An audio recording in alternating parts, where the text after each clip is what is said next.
Nagdunga-Sisnekhola Tunnel-way officially inaugurated, only essential vehicles allowed in initial trial phase. All-party meeting urges social harmony in Nepal's eastern Sunsari district following deadly clash. 5-member probe committee also formed. Parties begin talks to form new government in Bagmati province. Move comes after UML withdraws its support to Congress. Global oil price drives as US and Iran pause attacks. Iran says no current negotiations with US despite a halt. Death toll surpasses 100 as heavy monsoon rains continue in Pakistan. More rain forecast as flood crisis deepens. And Nepal facing Namibia in a must-win clash of ICC Cricket World Cup League 2 underway in the Netherlands.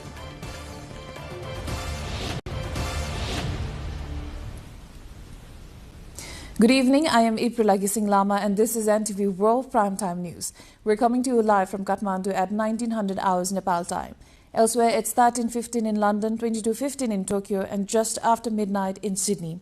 Now the news in detail.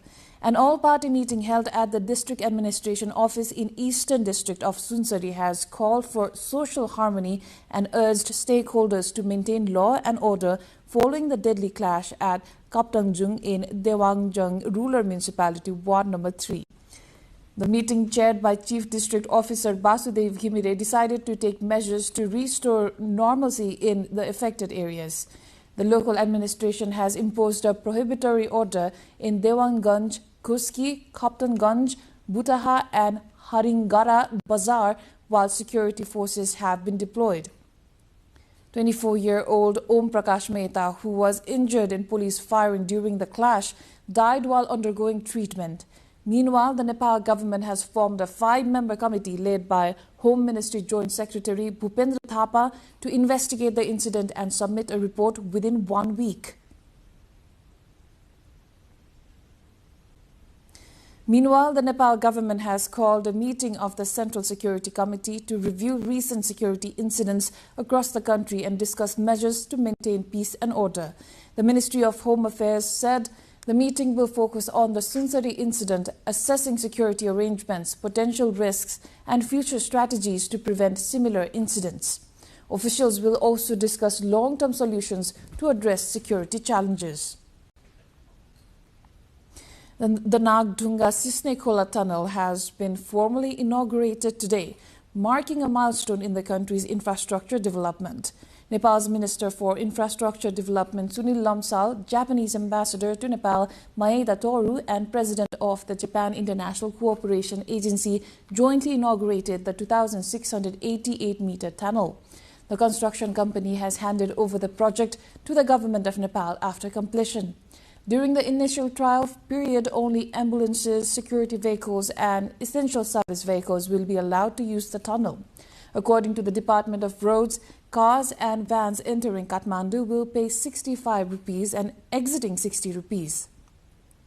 Minibuses, trucks and tippers entering Kathmandu will pay 115 rupees and exiting 80 rupees. Similarly, buses and trucks entering Kathmandu will pay 260 rupees and exiting 200 rupees. Pedestrians, two-wheelers and three-wheelers will not be allowed to enter the tunnel. Vehicles carrying flammable substances such as diesel, petrol, gas or explosives are also prohibited. The tunnel includes a main traffic tunnel and an emergency rescue tunnel equipped with safety systems, CCTV cameras, communication facilities and fire control mechanisms.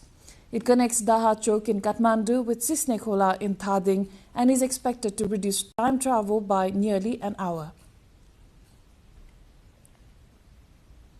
Nepal's road network is expanding faster than ever, yet the journey toward reliable connectivity remains uneven.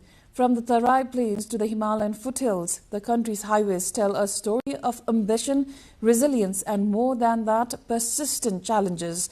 Now, as the pace for infrastructure development peaks, the fact that Nepal's road infrastructure quality ranks 120 amongst 141 economies starkly points towards the need of more resilient development.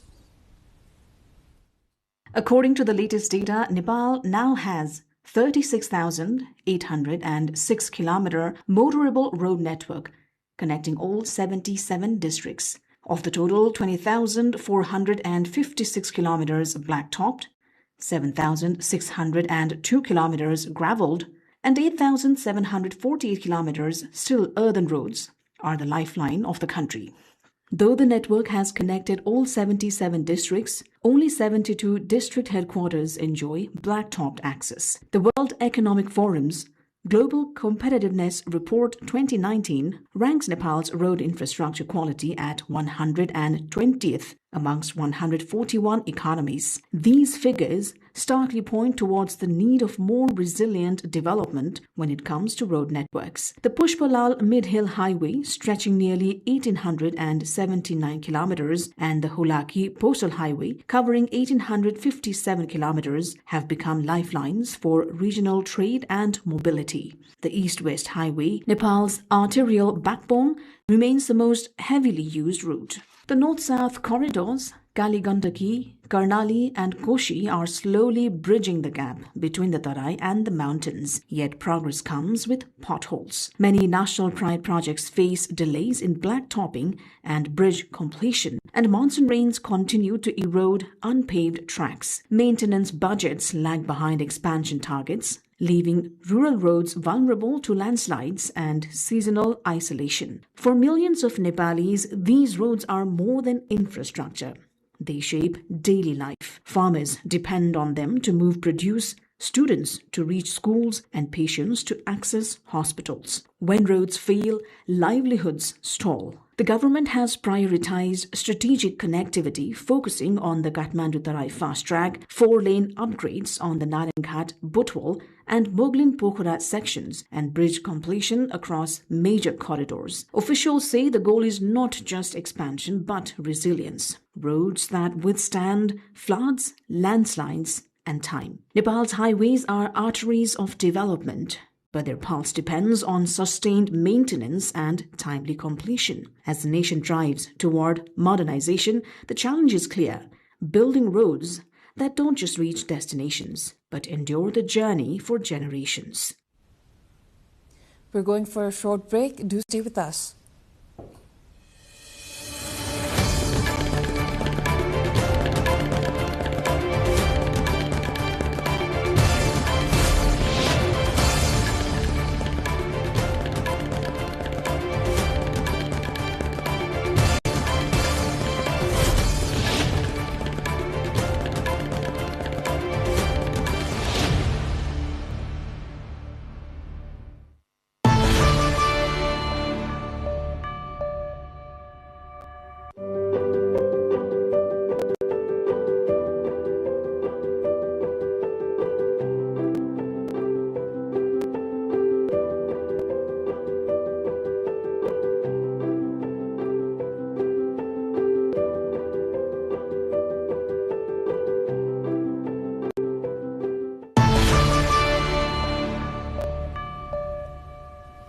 You're watching NTV World Primetime News. Welcome back. Nepal's Minister for Education and Sports, Susmit Pokhrel, has echoed the need for structural reforms and quality enhancement in teaching learning activities to improve Nepal's education sector.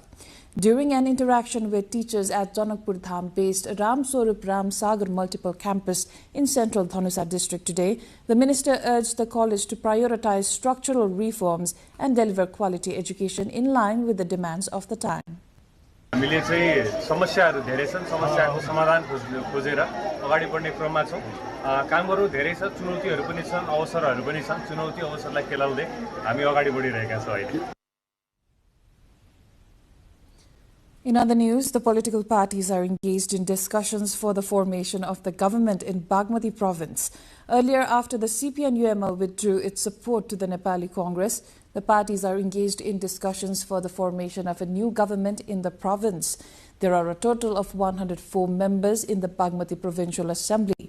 Nepali Congress has 36 members, Nepali Communist Party 26, CPN-UML 25, Rashtriya Prajatantra Party 12, Nepal Workers and Peasants Party 3, and Hamro Nepali Party has 2 seats. The support of 53 MPs is required to form the government in the Bagmati Provincial Assembly. Although there is an agreement between the CP and UML and the NCP for the formation of a new government, there is no situation in which a government will be formed in Bagmati only from these two parties. Nepali Congress, the largest party in the Provincial Assembly, also has said it started discussions for the formation of the government under its own leadership. He said that the Congress is discussing with Rashtriya Prajatantra Party, NWPP, and Hamro Nepali Party regarding the formation of the government in the province. Now, archaeological remains have been discovered during a preliminary excavation at Ange Dada in Kalinchok rural municipality of Dolaka in central Nepal. The site, locally known by the Tami community as the Palace of King Kadu, yielded fragments of clay pots, roof tiles, charcoal, a 3-stone hearth, a traditional grinding stone, and stone wall and window structures. Officials said the findings indicate the site may hold significant historical and archaeological value. Following the discovery of the artifacts, authorities plan to conduct a detailed archaeological study and further excavation to determine the site's age, origin, and historical importance.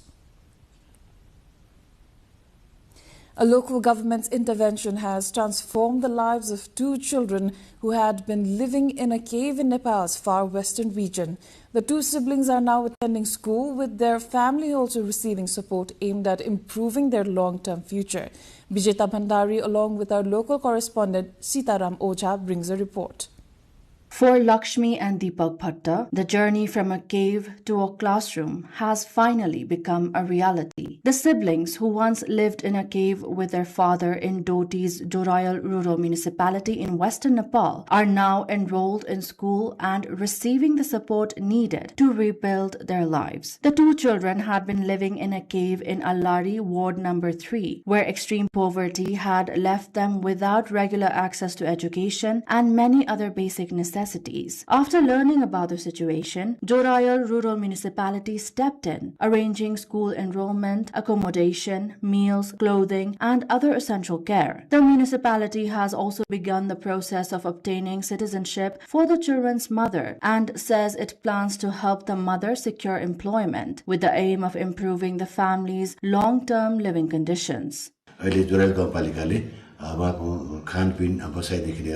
पढाइको लागि हामीले रत्न आधारको विद्यालयमा व्यवस्थापन गरेका छौँ र अहिले उनीहरू खुसी छ मतलब पढ्न पाएछ लेख्न पाएछ सबै कुरा राम्रो छ उनीहरू चाहिँ ओराडमा थियो उनीहरू एकदमै जंगली अवस्थामा थियो मान्छे देखेपछि तिनीहरू भाग्ने अवस्थामा थियो भने Beginning this academic session, Lakshmi Bhatta has been admitted to grade 3 and her younger brother Deepak to grade 1 at Ratna Basic School in Ward number 3. School officials say the children have been provided with learning materials and are receiving the support needed to adjust to a classroom environment after years of hardship. यसै शैक्षिक सत्रदेखि दुईटा बालबालिकाहरूलाई भनौँ न उहाँको चाहिँ अलिकति असहाय गरिब बालबालिका भनेर चाहिँ यो विद्यालयमा भर्ना गरिएको छ र यो विद्यालयबाट हामीले चाहिँ अब उपलब्ध गराउने पाठ्यपुस्तकहरू अनि ड्रेसहरू र चाहिँ अन्य सुविधाहरू चाहिँ हामीले चाहिँ प्रदान गरेर यहाँ चाहिँ पढाइराखेका छौँ. The rural municipality says its support extends beyond education. The initiative has given the 2 children, once deprived of a stable home and formal education, a chance to build a different future. Local officials hope that the effort will encourage similar support for other vulnerable children and families facing extreme hardship across the country.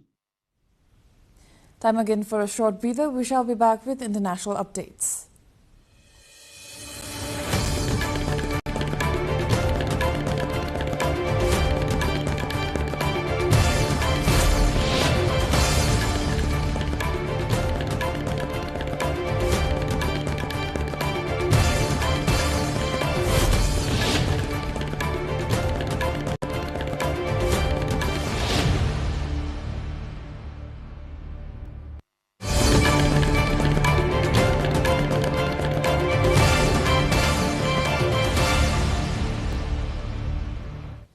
The price of oil has fallen sharply on hopes that a pause in attacks between the US and Iran could help lead to a resolution to the conflict. Brent crude, the global benchmark for oil, sank more than 9% to below $88 a barrel at one point, marking a sharp turnaround from last week when it had risen above $100. The fall came after the U.S. ambassador to the UN said attacks on Iran had been halted for a second night in a row to give talks some space. The outbreak of the Iran war triggered a sharp rise in oil prices as the conflict led to the effective closure of the Strait of Hormuz, a key shipping route which usually carries about 20% of the world's oil and liquefied natural gas. When Iran and the U.S. signed a memorandum of understanding in June to halt military operations and reopen the strait, the price of oil fell back to pre-war levels of around $70 a barrel. However, the collapse of the ceasefire earlier this month reignited fears over global energy supplies and pushed the oil price back up. Iranian Foreign Ministry spokesperson Ismail Baghei said that Iran was not currently engaged in any negotiations with the United States, despite a halt in the recent fighting between the two sides. He added that Iran was not currently engaged in any negotiations with the United States. بله میانجی‌ها ممکن هست پیام‌هایی را از طرف آمریکایی به ما منتقل بکنند در مورد تحولات جاری در منطقه ولی در حال حاضر ما هیچ مذاکره‌ای با طرف آمریکایی نداریم. Israeli Prime Minister Benjamin Netanyahu departed for Washington for talks with U.S. President Donald Trump, with Iran expected to top the agenda alongside other key strategic issues. Ahead of the visit, Netanyahu described the trip as both a great privilege and a great responsibility. Netanyahu is scheduled to meet Trump at the White House on Tuesday. He also said he plans to attend the UN General Assembly in New York later this year, despite earlier comments by New York City Mayor Zohran Mamdani about arresting him over an International Criminal Court warrant. Mamdani has since acknowledged he has no legal authority to carry out such an arrest, while Netanyahu said he was not concerned and accused the mayor of fomenting hate. Moving on, North Korean leader Kim Jong-un paid respects at war memorials marking the 73rd anniversary of the Korean War armistice, state media KCNA has reported, with his daughter joining him for the first time at the commemorations. Kim visited cemeteries, met veterans, and laid flowers at the graves of first-generation guerrilla fighters, while reiterating Pyongyang's claim of a great victory in the 1950 to 1953 war, according to KCNA. The Korean War ended with an armistice rather than a peace treaty. North Korean state media photographs and video showed Kim's daughter, known as Ju-ae, walking beside him during the visits, positioned at the center of ceremonial formations and greeting elderly veterans, alongside her father, underscoring her increasingly prominent public profile. Meanwhile, heavy rains and flooding in Pakistan have killed at least 107 people, injured 344 others, and damaged hundreds of homes since the start of the monsoon season in June, authorities said, warning of more downpours later this week. The National Disaster Management Authority told local media on Sunday that the death toll from rain-related incidents since late June has reached 107. The Pakistan Meteorological Department said on Sunday that no flood-generating activity is expected until Tuesday. Pakistan's disorganized urban planning, a result of rapid rural to urban migration, has led to sprawling slums that are particularly vulnerable to flooding. In 2025, heavy flooding in Pakistan killed 1,037 people, displaced 2 million people, and killed millions of livestock, as well as causing significant damage to standing crops. More international news and sports update coming up next. For now, a short breather.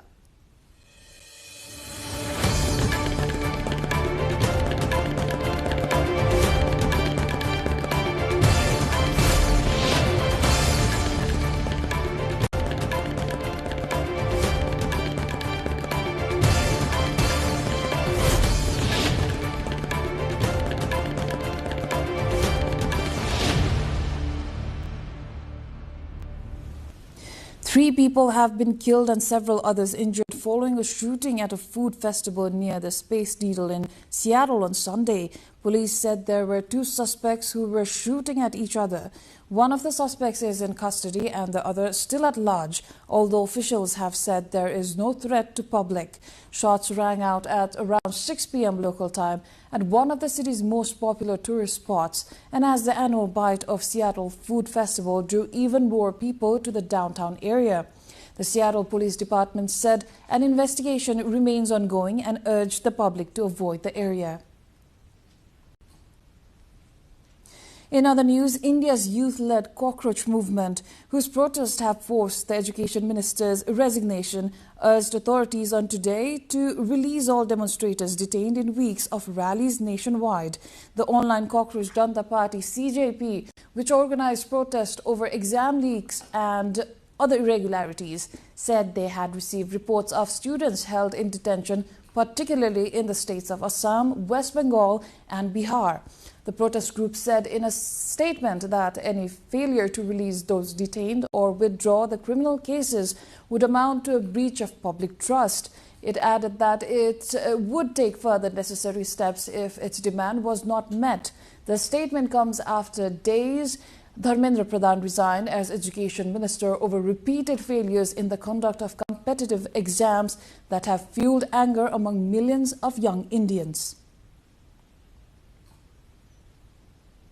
Now, shares in China's biggest memory chip maker have soared by nearly 470% as they made their debut on the Shanghai Stock Exchange's tech-heavy stock market. The surge has pushed Changxin Memory Technologies CXMT stock market valuation to $487 billion, making it the most vulnerable listed company in mainland China.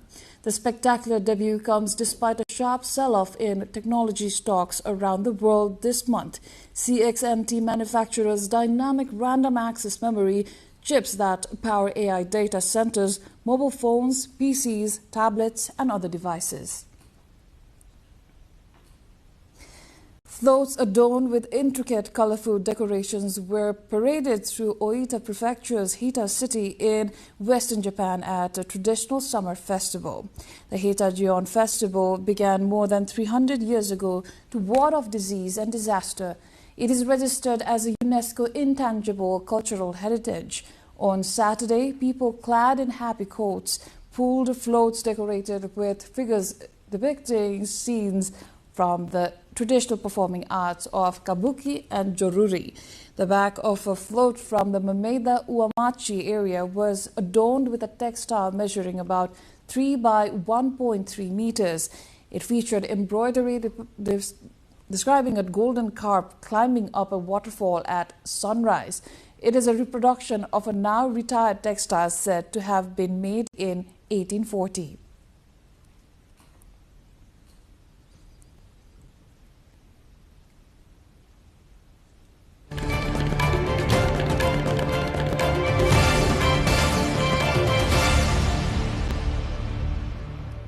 Time now for sports update.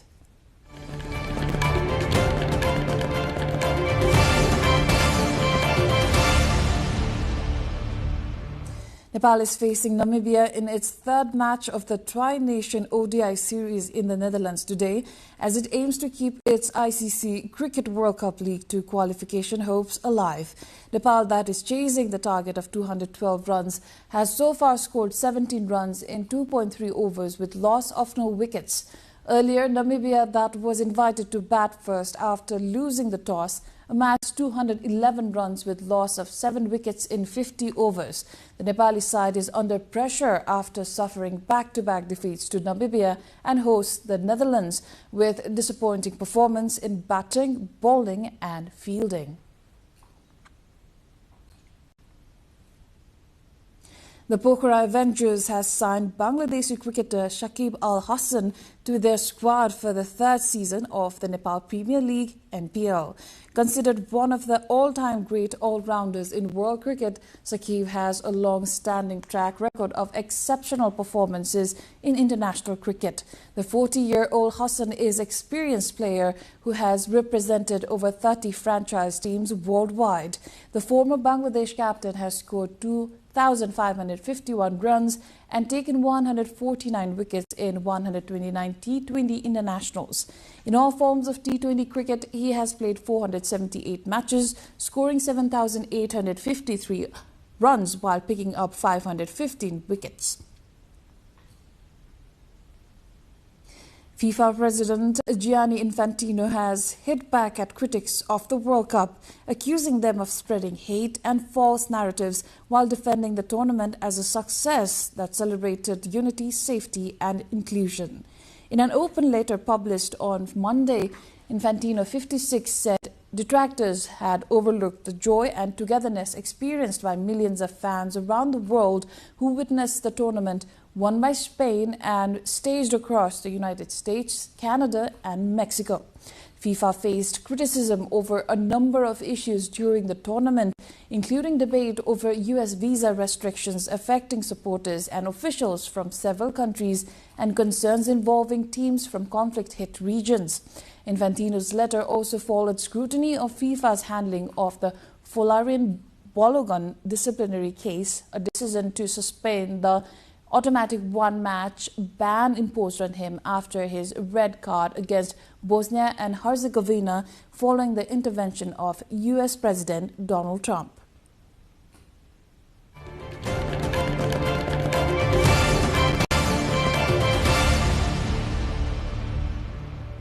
Now, before wrapping up, let's take a look at the headlines once again.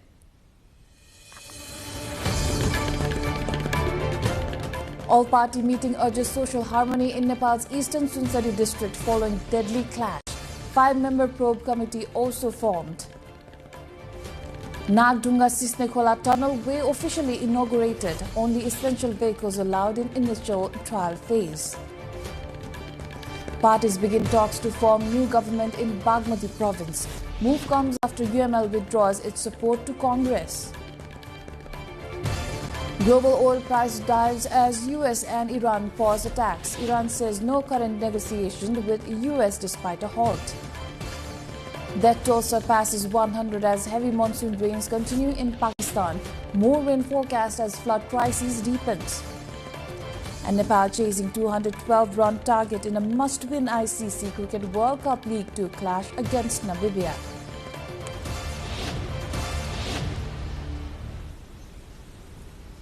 That's all for the moment. Our next bulletin will be at 2200 hours Nepal time. Do join us through our social media and get the latest updates from our official website nepaltelevision.com.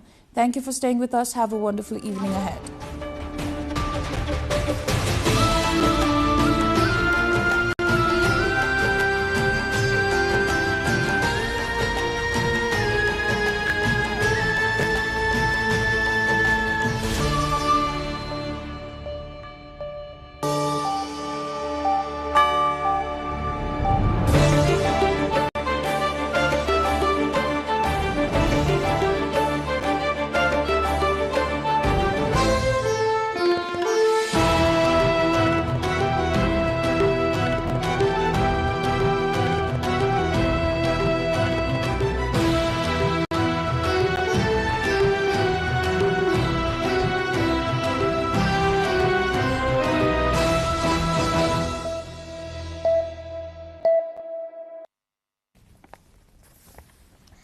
Welcome to the studios of NTV World in Kathmandu, Public Service Broadcasting PSB Nepal's new initiative to make Nepal more visible and audible to the global audience. Welcome on board.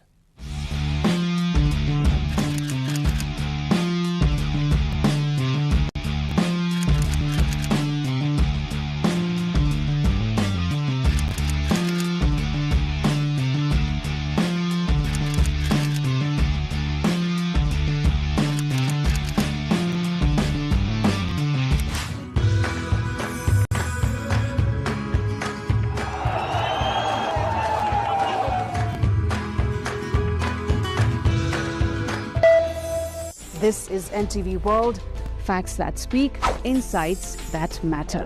Telling the stories of a changing planet. NTV World, Nepal's perspective to the world.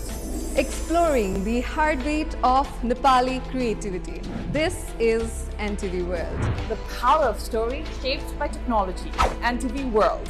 Unearthing Nepal's hidden heritage. Discovering the timeless Nepal. Telling stories that endure across centuries. Where culture breathes, stories bloom. When the world moves, we make a sense of it. NTV World. Taste of Nepal. Every recipe, every flavor tells the story. Journalism in the digital age. Fast, focused, verified. Stories hold power. Stories reflecting life. Stories of the hinterlands. Reporting for NTV World. This is NTV World. Welcome to News Hour. This is NTV World. Welcome to Primetime News. One story at a time. Crossing borders, connecting voices, where Nepal meets the world in dialogue. This is NTV World, Nepal's perspective to the world. Voices that connect Nepal to the world, bringing perspective, region and relevance to every story. NTV World, Nepal's perspective to the world. Stand by. Mic is on. 3, 2, 1, cue. We are NTV World.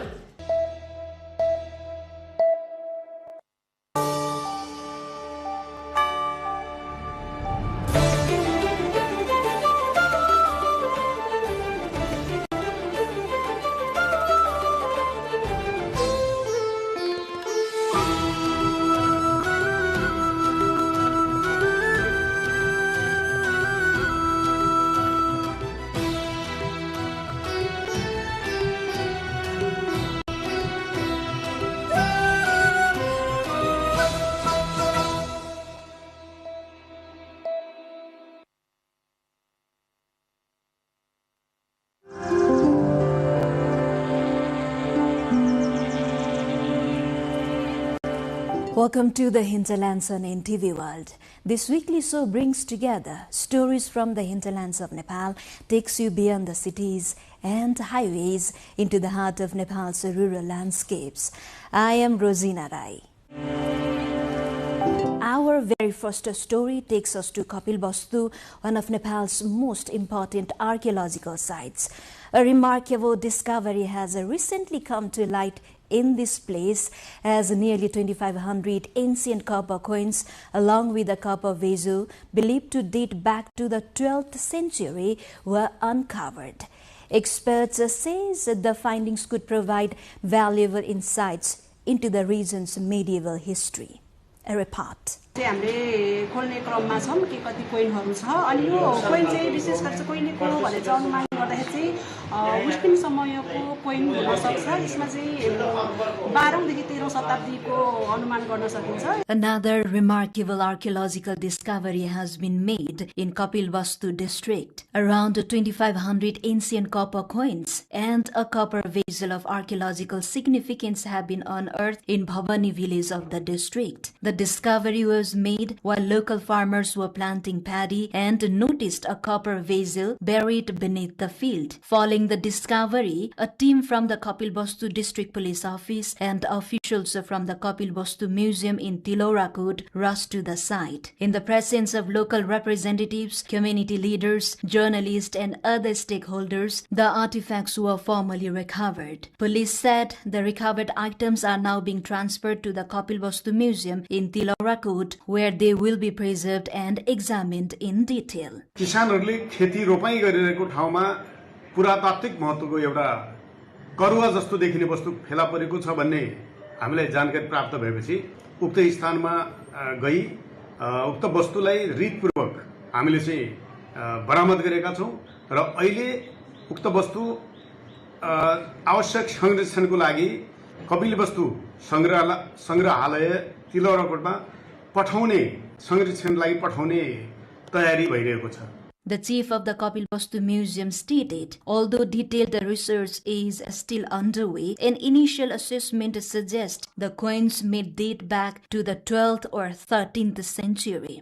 The discovery is expected to offer valuable new insights into the history of the ancient Kapilvastu region. The artifacts and coins will now be preserved at the Kapilvastu Museum in Tilorakot for the further study, conservation, and archaeological research. Next, we head to west part of the country, to Dang, where excessive extraction of riverbeds from the Rapti River is creating serious concerns for local farmers.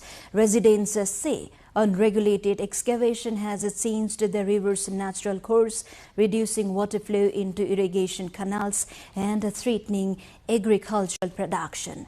They are calling for stronger oversight to protect both the river and their livelihoods.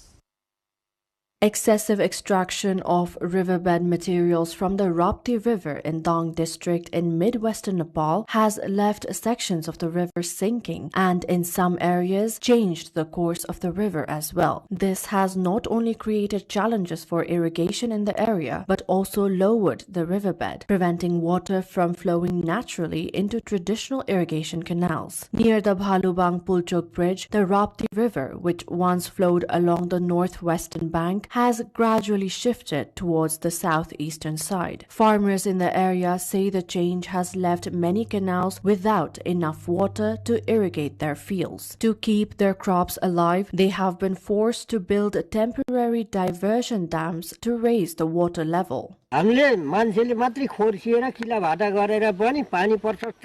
आउने ठाउँमा अहिले हामीलाई GCB लगाउँदाखेरि पनि समस्या साउन मासको पानी यो छ भनेपछि पछि गएर तपाईको हिउँद मासमा के गति होला पहिला चाहिँ हामीले परम्परामा चाहिँ हामीले दुई बाली धान एक बाली धान चैते धान लगाएर चैते धान काटेर हामीले जडन धान लाउँथ्यौं अब त्यो धानलाई हटेर अब एक बालीमा आयो अब एक बाली पनि नहुने अवस्थामा चाहिँ हाम्रो नदी दोहनको कारणले गर्दाखेरि एक बाली पनि नहुने अवस्थामा हामी कृषकहरू आछौं. More than 1,700 hectares of farmland in the area is irrigated via earthen canal system that is prone to constant damages. As the riverbed continues to deepen, much of the water no longer reaches the fields. Local farmers say the absence of a permanent diversion dam and modern irrigation infrastructure has made the system more vulnerable.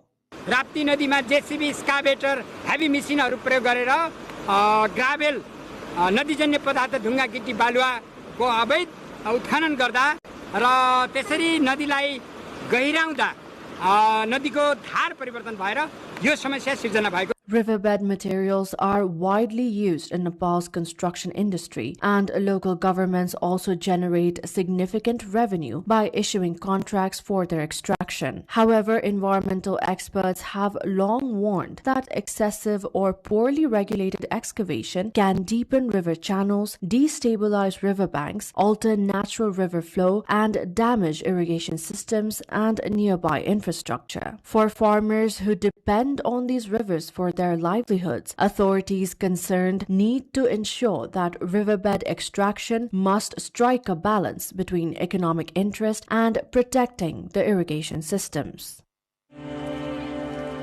This program has on many occasions highlighted the current situation of freed kamayas, known for traditional agricultural bonded laborers. In this episode, we bring you another story from Kanchanpur district.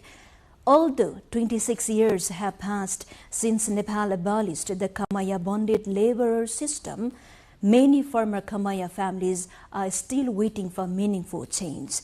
They continue to struggle for land ownership, permanent rehabilitation, and equal opportunities, raising important questions about justice, inclusion, and promises that remain unfulfilled.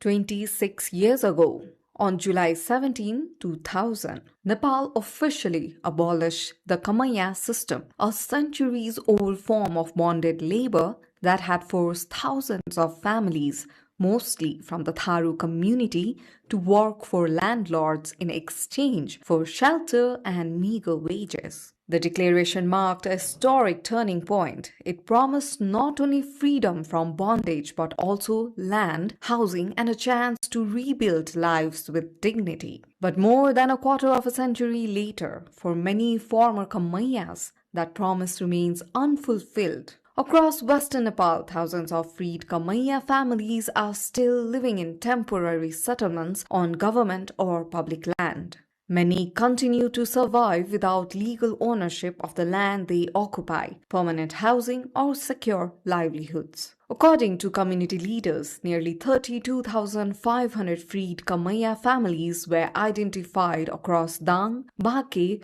Bardia, Kailali, and Kanchanpur, while around 27,000 families have received land ownership certificates.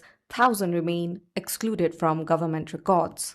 Even among those who hold land certificates, some families say they have never been shown the land allocated to them. दास में रही हमरा एकदम बंधन पर रही वो time में हमन बहुत खुशी लागत बीच में आफत हो गेल जे का कर की ना हमन खैना हो अब सावन के महीना हमरा वहां से किसनो खेत देल यहां खासे पूरा नहीं करला हो अबिन फे लड़का बच्चा सब पढ़ल लिखल बच्चा फे अबिन बेरोजगार के बाटे रोजगार नहीं भेटित है अब. The challenges extend beyond land ownership. In Kailali and Kanchanpur, government records identify 14,267 freed Kamaiya families, but only 12,320 have been rehabilitated. Many families are still waiting for permanent settlement, while others say the small plots they received are insufficient to sustain their livelihoods. Limited access to education, vocational skills, and employment opportunities has left many former bonded laborers dependent on daily wage labor, trapping a new generation in poverty despite their legal freedom. दुई तिहाईको सरकार रहेको छ हाम्रो संघीय सरकार मार्फत नै यो जमिनको जिम्मेवारी जमिन दिने जिम्मेवारी भएको हुनाले संघीय सरकारले अहिले मुक्त कमैयाहरूलाई तत्काल जो जग्गा पाउन बाँकी जुन मुक्त कमैयाहरू हुनुहुन्छ उहाँहरूलाई जग्गाको व्यवस्थापन गरियोस् र जग्गाको लालपूर्जा वितरण गर्ने कार्य गरियोस् र अझै जग्गाको लालपूर्जा पाइसकेपछि पनि उहाँहरूको मुद्दा चलिरहेको छ र उहाँहरू कुनै खोला किनार रोडमा किटाकाट भएको जमिन छ त्यसले गर्दा ती सबै कुराहरूलाई बदल गरेर एकदम उचित Local governments say they have expanded basic services in several settlements and launched skills training programs. Some municipalities, including Rapti Rural Municipality in Dang, have begun identifying families previously left out of official records and are preparing to facilitate land ownership. Yet community representatives argue that progress has been slow and many promises remain on paper. As Nepal marks the 26th Kamaiya Liberation Day, celebrations are accompanied by uncertainty. Many families now fear displacement as authorities move to clear public land where they have lived for years. For the people once liberated from bonded labor, the demand is no longer simply freedom. It is for secure land ownership, permanent housing, sustainable livelihoods, and the dignity to live without the label of freed Kamaiya. 26 years after liberation, they say true freedom will only come when the promises made in 2000 are finally fulfilled. And finally, we travel to the hills of Panchthar, where hidden waterfalls are becoming major attractions for the visitor. With improved conservation efforts and better tourism infrastructure, these once overlooked natural sites are drawing increasing numbers of domestic and international tourists, creating new opportunities for local communities and strengthening the region's tourism economy.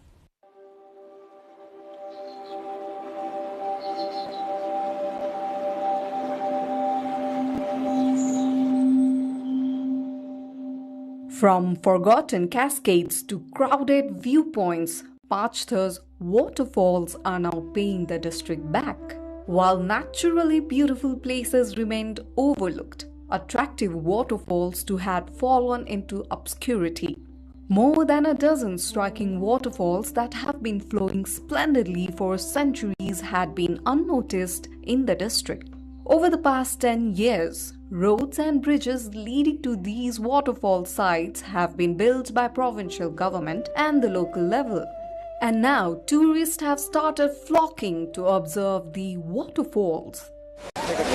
झरना चाहिँ एकदम एकदम राम्रो अनि सुन्दर छ जहाँ अब टाढा टाढा तीर्थुम लगायत ताप्लेजुङ सबै ठाउँबाट घुम्न आइरहेको छ। स्थानीय तहको वडाको बजेटले यहाँ पुल राखेर अहिले निकै यसलाई व्यवस्थित बनाएको छ र यहाँ झरना मात्रै होइन यहाँ भिरमौरी पनि देख्न सक्नुहुनेछ।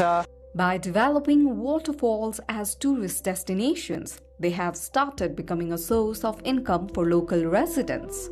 Stakeholders have started increasing investment in promoting these natural waterfalls as tourist destinations by building infrastructure. Panawa Waterfall, Milung Waterfall and Mua Waterfalls are the district's tallest and largest waterfalls. Likewise, infrastructures are also being developed to reach many other attractions including Battise and Indreni waterfalls. अझ राम्रो महसुस गर्नको र आनन्द गराउनका निम्ति झोलङ्गे पुल पनि हामीले निर्माण गरेका छौँ र सम्पन्न भएको छ र यो क्षेत्रमा पर्यटकहरूले आउन जान सहज होस् भन्ने हिसाबले गाउँपालिकाको लगानीमा हामीले तपाईँको स्टोन सोलिङको पदमार्ग निर्माण गरेर पर्यटकलाई आवाज गर्नलाई सहज बनेर बनाउने बाटो हामीले बनाएका छौँ। Waterfalls tend to be more attractive during the monsoon season when there is more water. Since government investment in promoting waterfalls began, the number of visitors coming to observe them has increased. Along with the flow of people, local agriculture products have started selling, thereby increasing local residents' income.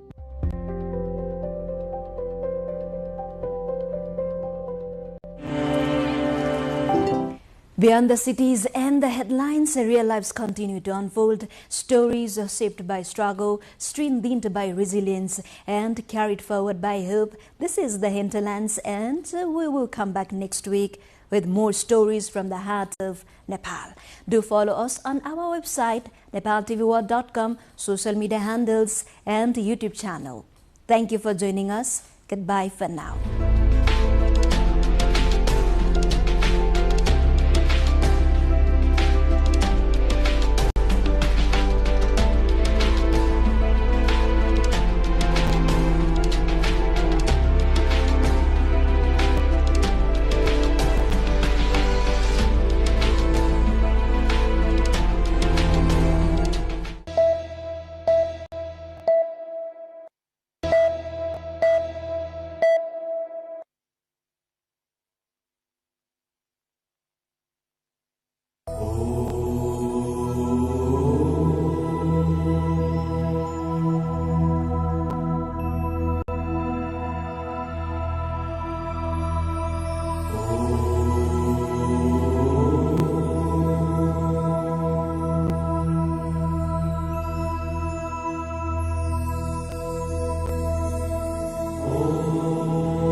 हिरण्यबाहवे हिरण्यवर्णाय हिरण्यरूपाय हिरण्यपतये अम्बिकापतये उमापतये पशुपतये नमो नमः।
The gorgeous temple of Changu Narayan holds greater significance among the 4 Narayan temples located in different cardinal points of Kathmandu Valley. It is situated on a magnificent hilltop about 16 kilometers northeast of Kathmandu in the Bhaktapur district. Changu Narayan is known for its majestic temple complex, full of magnificent artworks in stone, metal, and wood.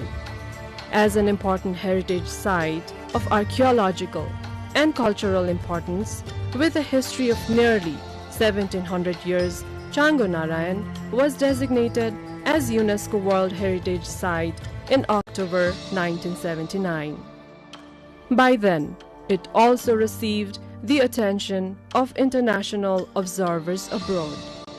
One of the first substantial epigraphic evidences of Nepalese history was found in the temple premises consecrated by Lichavi King Mandev, dating back to 464 AD. It shows that Changu Narayan was already developed as an important sacred place long before his time. There are various myths and legends regarding the origin of Changu Narayan. As detailed in the Vansavalis, Changu had already been established as a sacred site around 3rd century AD. The Ichangu inscription of Vijaya Kamdev, dated 1199 AD, informs that the temple was built by the king Haridatta Varma, happened to be 9th generations before Mandev. The time of Haridatta Varma is estimated as early as 325 AD.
During Lichavi period, Changu Narayan was also known as Dola Shikhar, which refers to a mount or hill in the shape of Doli.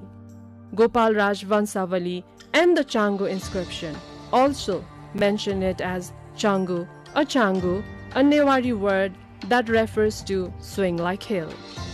But the evidences show that this particular place was popular as Changu Narayan from the earliest time, and the same name exists in the society till present.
This two-storied temple is of basic Nepalese design with possible emphasis given to masterful ornamentation. The temple may have passed through series of restoration. The present structure was probably constructed in the 17th century. Changunarayan is regarded as one of the masterpieces of Nepalese temple architecture. The older elements have been incorporated during the restorations.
Welcome to Creative Forum with me, Shivani Thapa Bosnet.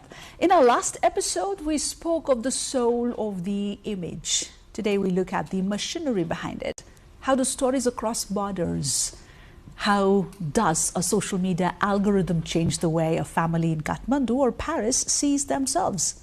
Joining me today are two masters of the global narrative. Mr. Wang Bothao, a veteran journalist and the deputy director of CGTN French, who has captured stories in over 30 countries. And Dr. Jennifer Kuhl, a visual anthropologist from the University of Southern California, who decodes the complex intersection of culture and technology.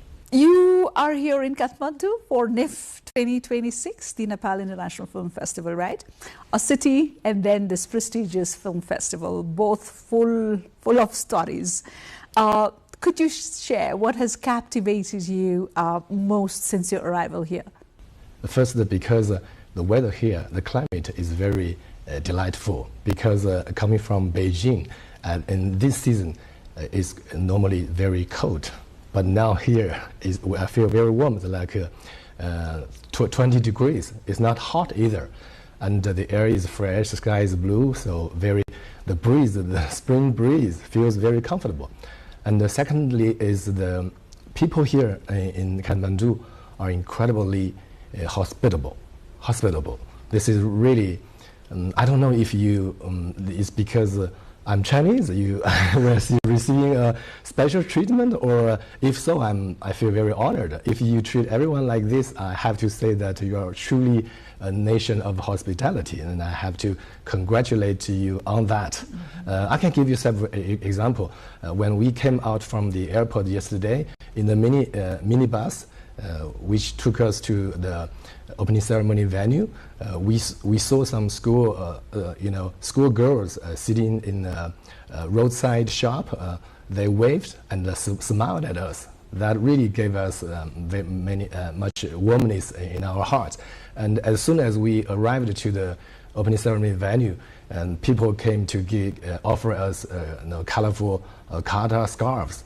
And then during the opening ceremony, our names are repeatedly cited by the host and as a distinguished guest, and we feel really very, very flattered. And now it's just the second day, and I'm already invited here. It's just amazing.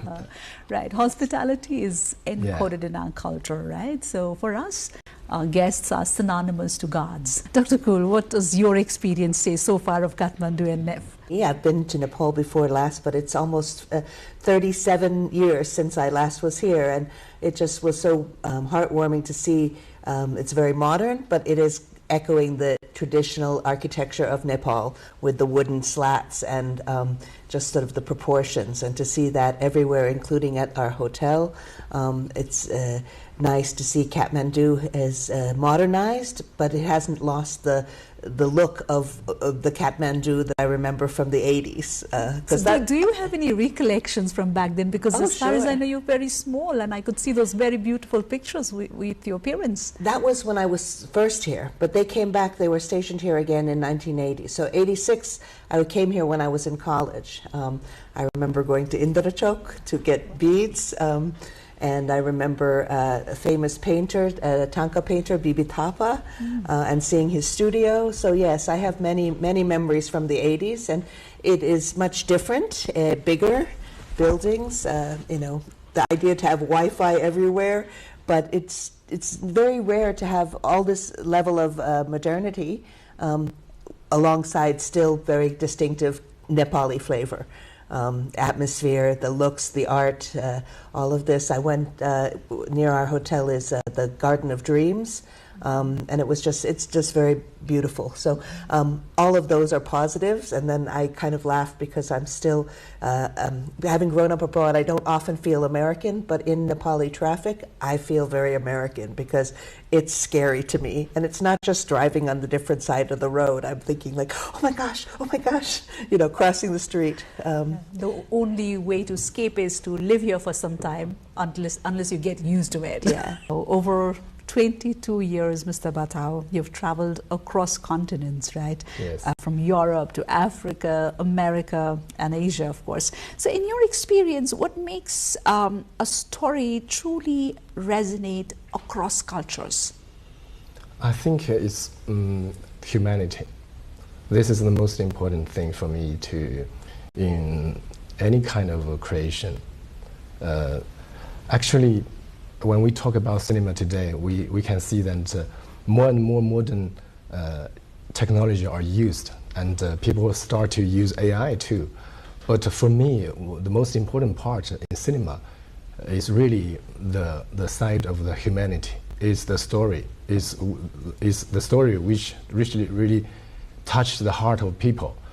Anyway, for me, if I go to a cinema to see a movie, I don't go there to see all these special effects or things like this. I go there for a story which will touch me.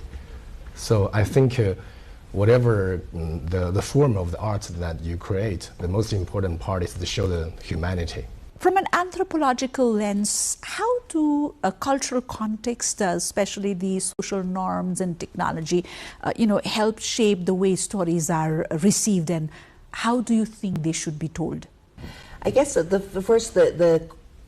the question that you would ask my colleague Batao here about. I think there are certain human universals, and certainly we were one of the categories I'm on the jury for is national shorts and national documentaries. So things like family, as you said, things you can identify with, but the sort of the idea of people, suffering and longing for something. If you can relate, we can all relate on that sense. I don't think technology changes the what; it changes the how. Yes.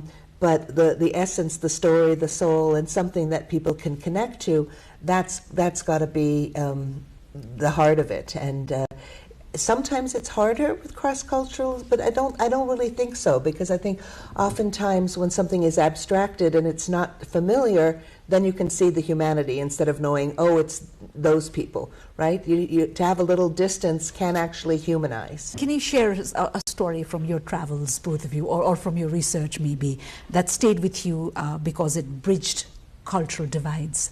April 1st, I went to Boda. Because I had my parents to commemorate. Both had passed away, and they both loved Nepal. So I went there. There was the Tamil Jatra festival to honor passed away relatives, and everybody there was so kind. I was putting the offering in the wrong place, and somebody who, she saw me and she just took my hand and put like that. And there was no, I didn't know what she was speaking Nepali or another language. She didn't try. We didn't use words. She just gently corrected me, and the eye contact. So that was really quite nice because it was quite crowded, and you have to go up and down stairs. And I didn't have fear of falling or just performing the puja wrong because people just help you be right. So that's sort of this cross-cultural feeling, which, yes, I think it's definitely in the Nepali spirit. And also because there's so many tourists, you have a lot of people who are lost and don't know how to do it the right way. So the patience was much appreciated. It was a travel that from the Casablanca in Morocco to the capital of Rabat. And I don't remember why. There was a train actually which took me to the capital city of Rabat, but I didn't know why. But I still remember that I rented a car because maybe it's because it was too late at night and there was no more train, so I had to go to the other city, which was the capital city, to cover a very important event. So I had a car, a private car, with a guy, a local guy, who spoke only Arabic. Okay. And I spoke at that time Chinese, English, and French, but not Arabic. So I still remember, and he drove the car nearly 2 hours from Casablanca to Rabat. And all the way along, I was quite scared because he drove the car always in the absolutely darkness. I was really very worried. I sometimes I told myself, will he take me to a place and then kill me and kidnap me? Because we couldn't communicate between us. He couldn't understand me. I couldn't understand him. But I just showed him where I shall head to, and still, without the possibility to communicate in our language, still we try to make us understood by gestures, or sometimes we play a piece of music, then he tried to get out some words in French and things like this. And we had a wonderful night together, finally, because actually to lower his cost, he didn't pick the highway. He chose a very small, a narrow way, which is even darker. So I was really, really scared. But finally, everything ended very well. He took me to the much brighter city of Rabat, and I paid him. And this memory, I think, will still today, every time when I think of my career, I can think of this guy. So the next time you decide to go back, you'll want to learn Arabic. Yes, probably, yes. Dr. Jennifer, in scenarios like this world is huge, beautiful, so much diversity. How do you see the role of cinema bringing the world together? Certainly sharing stories, learning, that things can look very different on the surface, but that the actual emotions that we all share as one species. Obviously, emotions are shaped by culture, but beneath that, as I try to teach in my introductory class, that there are very small set of basic needs, and culture is many varieties of ways, endless varieties of ways to solve those needs. So we have families because humans are born helpless. They can't just raise themselves, but there are many different arrangements of families, and that's that sort of thing. So I think cinema certainly was the sort of the defining art form of the 20th century. It's become something different in the 21st century. I remember, since media and technology is sort of my field, when new media, and I worked in new media for so long, I used to joke, how can they keep calling it new media, because I've been working in it for over this many years. Cinema, that's linear cinema, it's so passé, we're going to be non-linear. And I just sat quietly, because it's like saying, well, now we have computers, who needs poetry? You need poetry as much or even more. So we see that people don't want to be interactive. You want to go and sit down and have a story told to you. Cinema is already interactive because you are the reacting person, and no two people see the same film. That's why I'm really looking forward. We have our jury meeting later, and I'm not looking forward to arguing for what I think, but learning what films other people saw the same film, they saw different things. So for me, I mean, cinema is has a new place in the world of social media and YouTube and this kind of thing. But there was a lovely a lovely film made, and actually it was connected to Nepal. It was a Tibetan monk returning. But the name of that film is the name of the film is "Films Are Dreams That Wander in the Light of Day," and that's, I think, to me, my favorite movie title ever. So we can dream together, what could be more intimate? Right. I think the biggest magic of cinema is the power of image. I think, for example, this time I took with me my first documentary as a producer, which tells the story of 6 children in the Xizang autonomous region in China. And these, students, they go to boarding schools, and we work with the French director Jacques Malater, and he was in every scene he shot, and he communicated. He lived with his children and exchanged with them, and there were many language barriers, because not only between Chinese and French, because the director is a French guy. He doesn't speak neither Chinese or Tibetan, so there was a lot of language barriers. But finally, when you go to see this documentary, the final version, and you will see that many of the emotional scenes, that we don't need language, because it's just direct. It just goes. It touches the very profound part of your heart. For example, with these 6 kids, every time in the end of each episode, there is a scene of farewell. I think this is just universal. Yeah. People know that someone who cries with you for some time and then have to leave you. And at that time, no need any language. People just see, the sadness. Yeah. It's just, I think this is the greatest magic of cinema. Yes.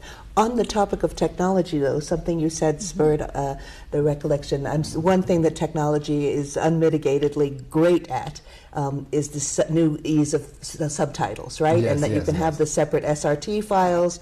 And I mean, it used to be very difficult to burn it in, a cost.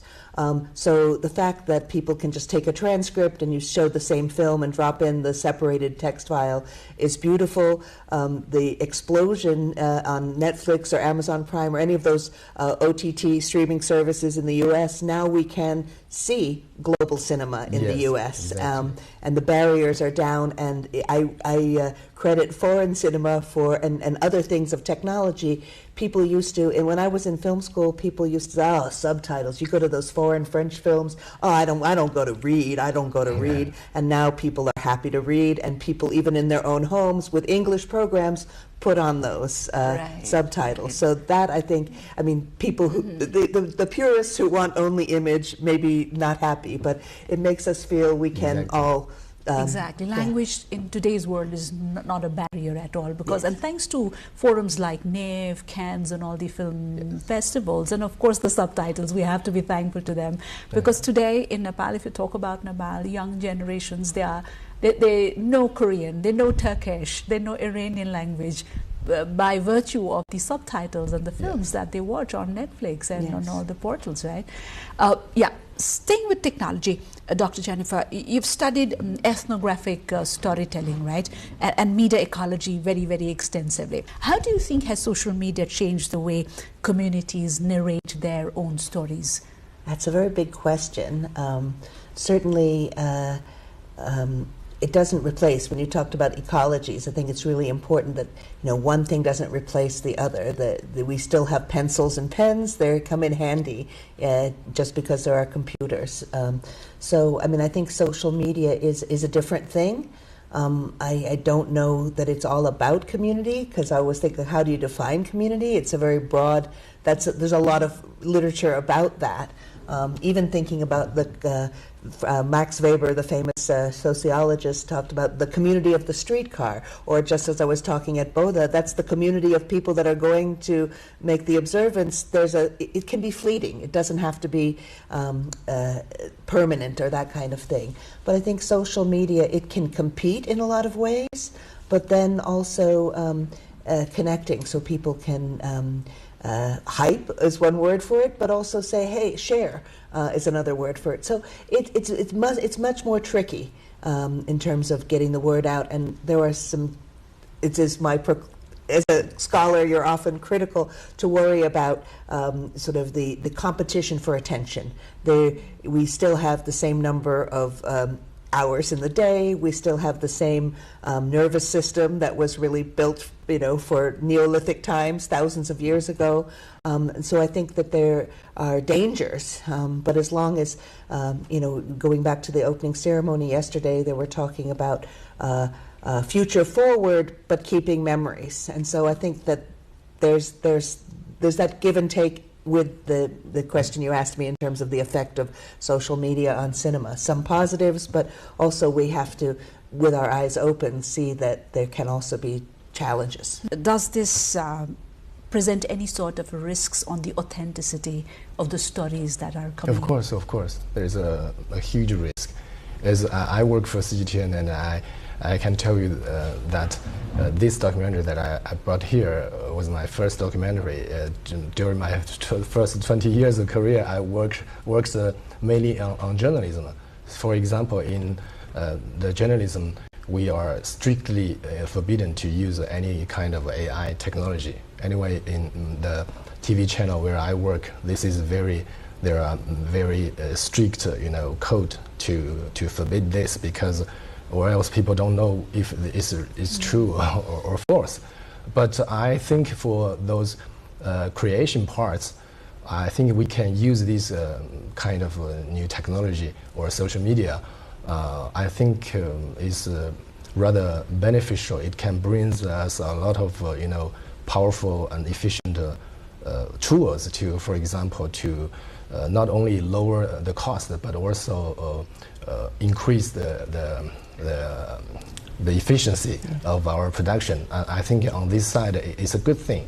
But for me, I just followed several days ago, the French annual cinema festival, which is César, the French César. I see that in France, people also, these people who really have a strong love for the traditional cinema, when they are on the stage, they all called for people to get back to the cinema, to see the big screens. I think this is, sometimes I feel a little bit sad too, because I think maybe with the social media, people spend our days, lying in bed and just scrolling the short videos. Sometimes it's a little bit sad, especially for those who make cinema of great quality, and they spend their whole life to produce high quality and very good movies, and then sometimes people don't go to the cinema. They go there, less. And sometimes people just lie on their bed and they use a platform like Netflix, and they can see any movies they want. I don't know if it's a good thing or a bad thing. Maybe for the TV, or not only for cinema, for the TV, the profession that I execute is the same thing, because people don't watch TV anymore. They watch TV shows, they use their phone. Yeah. So right here, I would want to ask, as a producer and as a journalist working in a transnational, television, yes, how do you even, balance this immediacy and spectacle of global media? We don't have the choice, because most of the people now use the iPhone. We use smartphone. So our strategy is now much more oriented to all these digital side. So when we create, when we do something, make a report, sometimes the first platform that we broadcast is not our TV screen, is the platform of social media. So this is what we do to take this challenge, because we don't have the choice, because when nobody opens their TV, it's I don't know, it's a little bit sad, but it's the trend. No one can stop that trend. I don't know what shall we do, but maybe if you see these things from another side, maybe it's a good thing, because there are still people who go to cinema. Let's talk craft here, Dr. Batao, Mr. Batao. You launched the reality TV show. I'm not sure if I would pronounce this right, the name of the Français, right? And you also produced documentaries like Learners from the Top of the World, and then there is China, Africa 2035. Yes. Really interesting pieces. Now, what exactly do you look for when deciding which stories to tell and which stories will travel, beyond borders? How do you even decide that? For any kind of creation work, the most important part is the humanity side. For the documentary that I brought here, for example, as I said, we showed the lives of 6 children of Xizang of 14 years old. And I, as the chief producer of this project, I went there only once during the beginning of the project. And then I had a lot of work to do, in the headquarters. So it's the executive team who went there during nearly 2 months. It's really tough work. But finally, when I see the movie, the most touching part of this documentary is really all these emotions that are shown here. Especially for me, it's even more special because I have myself a daughter of 14 years old. So when I see these boys and girls of 14 years old on the plateau of Xizang, actually I found out that through the camera of Jack Malater that they are actually like my daughter, exactly the same thing. So it touched me a lot. Dr. Jennifer, from a filmmaking perspective, especially in ethnographic storytelling or work, how do you decide between observation and narrative intervention? How do you stay true to your subjects while crafting a very compelling story? Well, in terms of the trend of ethnographic cinema, we have, for the last 20 years at least, moved towards more participatory, rather than extractive filmmaking where there's the separation of people on either side of the camera. Now it is seen as more collaborative, because that's always how it has been. It's just to acknowledge that. In your opinion, what do you think is the single most important principle the young storytellers, whether it is journalists or whether it's filmmakers, should hold on to today? Don't forget the past. I am not as rosy-colored about the technology, perhaps, as we are sounding, especially when I hear that you're saying the same thing that I hear out, is that we don't have a choice. And then I'm always worried about, well, then where is this power?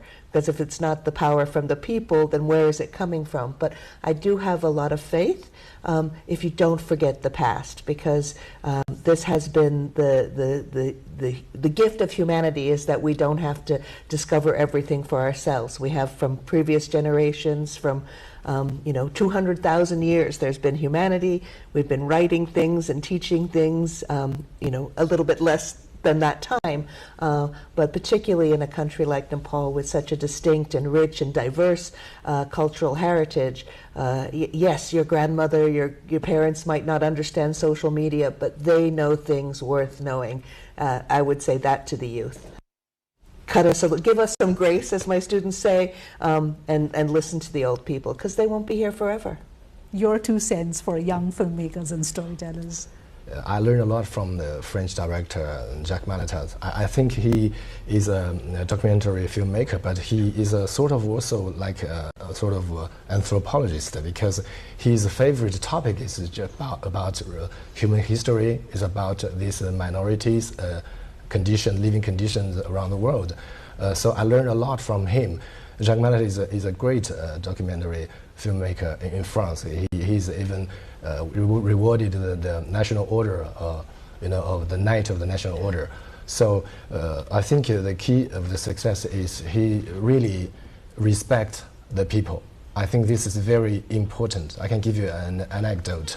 In one of the the shooting, a girl in the second episode had a fight with her father because maybe she made some mistakes in her homework, and her father blamed her, and then the little girl, she got a temper. She elbowed her father, and then in the final version, after that the picture moved to another scene. It's like it's finished. But my team told me that actually what happened that day is that the fight didn't calm down after that, even got bigger.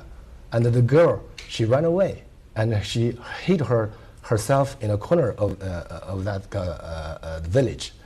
And my team told us that actually their camera wasn't turned off. They recorded everything here.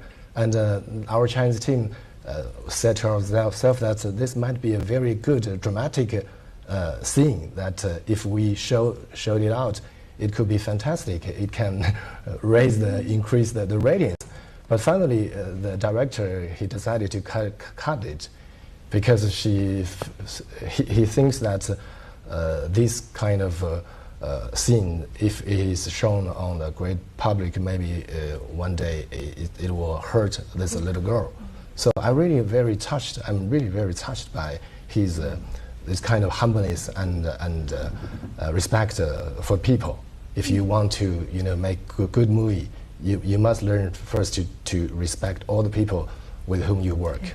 Wow, that's a beautiful, beautiful sharing that you just did. Coming to this part now, here I get to ask you a few quick questions, right? I'm going to throw you like common questions, just for fun. And I mean, like short answers, just first thing in your mind, you just throw it back to me, right? Shall we start? All right? Okay. A lovely one. One word for Kathmandu. Amazing. Diverse. No, that's a bad word. It's a bad word. Charmant in French, charming, but it's better in French. It's better in French. Charmant, like the sound, the timbre of that. Wow. Charmant. All right, charmant. I learned. Ça, les petits bâtiments en bois, little buildings, wooden buildings. Oh, wow. But that's many words. Academics, we can't. You can listen to as many attributes as you send my way. Coffee or tea while working? Coffee. Coffee. Tea. Doodh wali chai. Doodh wali chai. Wow, lovely. Have you tried one? Have you tried one? Yeah. Oh yeah, I make it at home all the time. Really? Yeah. How about you? Try Nepali tea? Not yet. A film you could watch over and over. A French filmmaker, Chris Marker, called Sans Soleil, Sunless, which is a sort of a documentary. But also Werner Herzog, who's a great filmmaker, very well known, I'm sure. Many people have heard of him, but he's not a Hollywood style, but Aguirre, Wrath of God. That's a very powerful film. I haven't seen it in a while. But also, I'm trying to think. I don't watch a lot of Hollywood films multiple times. I watch a lot of series multiple times. Right. In French, it's Adieu ma concubine. Adieu ma farewell my concubine. My concubine. Oh, yeah. Oh, wow. Actually, I did. There's a film called Hiroshima Mon Amour by a French director. It's because of you that I got the Francophone on my mind. That is a really gorgeous film. Or a Japanese film. I love the work of Shohei Imamura. He made a film called Vengeance is Mine. That one, I haven't seen it in a long time because it's not an easy distribution, but I would watch that multiple times. I'll make sure I take note of all these. Morning person or a night owl? I'm a morning person nowadays. If you have to shift, because if you're doing field work, you're at the whim of the people that you're living with, and I will stay up if I have to. But my normal rhythm is to be in bed early and get up at 4 or 5, so morning. Does your work allow this privilege to you? It does, and especially now that I am in the stage of life where I don't have to worry about waking anybody else up. Yes. Right. How about you? I'm a night person because of my job. I don't have the choice. Yeah, because actually I work in news, and with the time lag with all these countries which speak French. Every day I had to stay till very night to monitor what is happening in the world. So, favorite storytelling tool: a camera, pen, or voice? Well, I mean, if you have the attention of people, a voice. But I would say editing is the best. That's where films, they say films are written multiple times. The screenwriter writes it once, the director is writing it again, but the final say is the editor. So I would say, any kind of a good editing program, and my favorite was cutting by hand, but that's gone, and that's fine. That way I don't have to worry about spilling coffee on stuff. For me, camera. Because I work on TV, and I'm really sure that maybe TV will disappear one day, but a camera will never.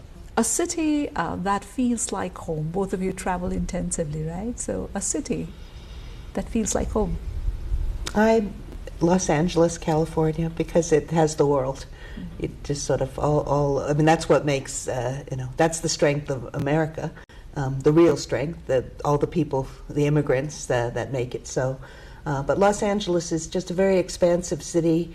Nobody thinks it's beautiful, and it loves every other city. We're always saying, like, oh, when I lived in San Francisco for the .com years, I did my work there.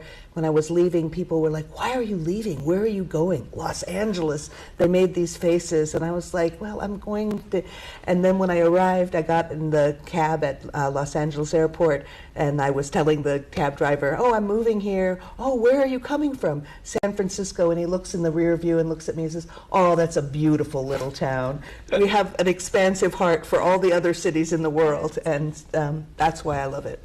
For me, maybe Paris. Because I spent maybe a very precious part of my life there from 2008 into 2011, and this is really a lapse of my life which is very precious. Like the American writer Hemingway said that you will never forget Paris because it's a moving feast. Paris is a moving feast. And every time now when I travel to Paris for professional purpose, as soon as I got down get off the airplane, it's really felt like home, because everything to me is that familiar. I spent a part important of my youth there. Right. Just a curiosity, Mr. Batao. I mean, no judgments here. How did French happen to you? Because I don't recall meeting a Chinese who speaks French and speaks French better than the French themselves. Yeah, so maybe I don't know. Maybe I'm sort of predestined to this language and this culture. When I was in a college, middle school, high school students, and then we got to choose our major in college. I like learning foreign language, and I'm very interested in all these exotic things in foreign countries.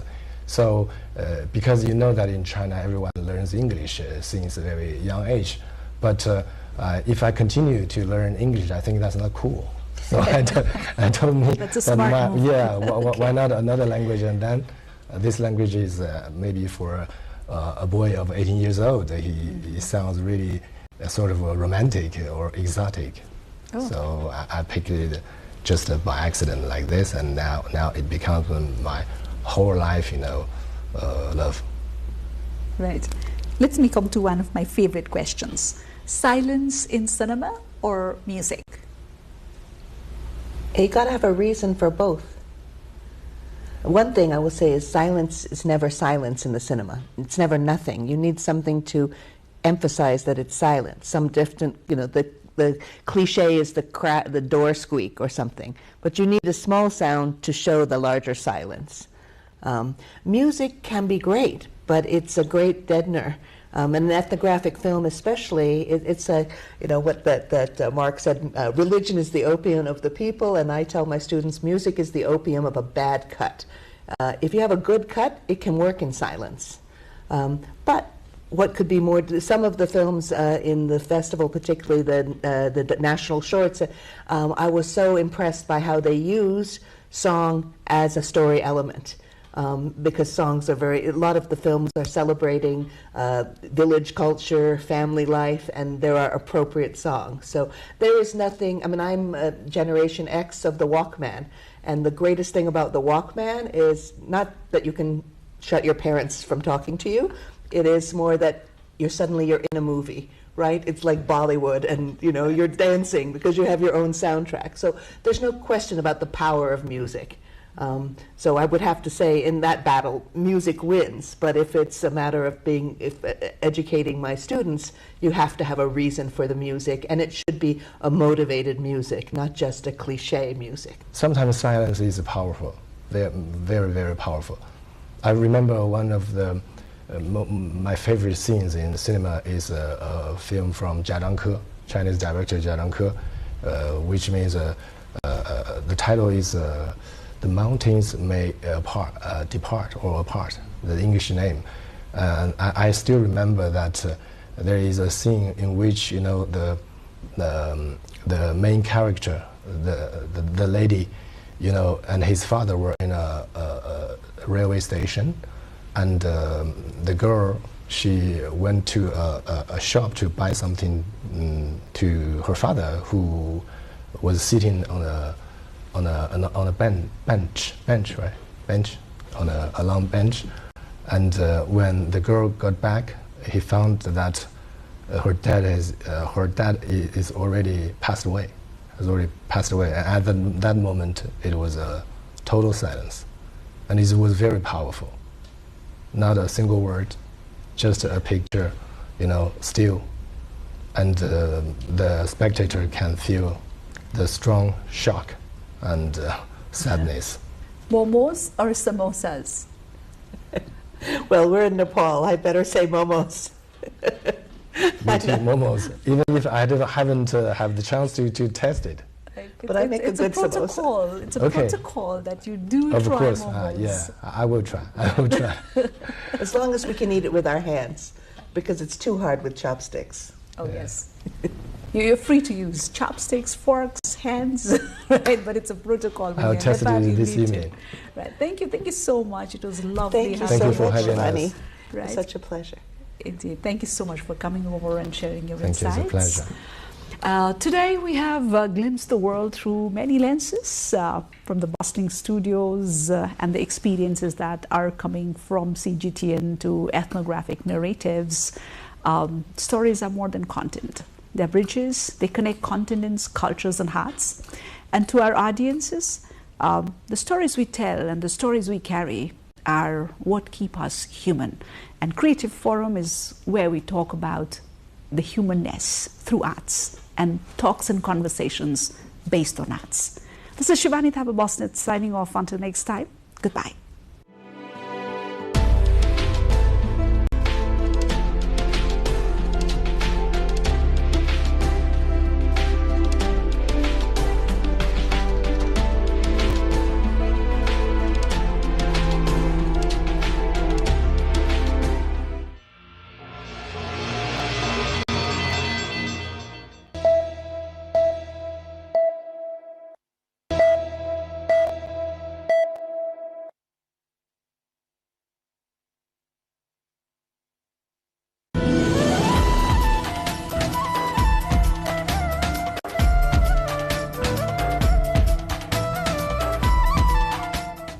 Pokhara is undoubtedly #1 destination for tourists in Nepal.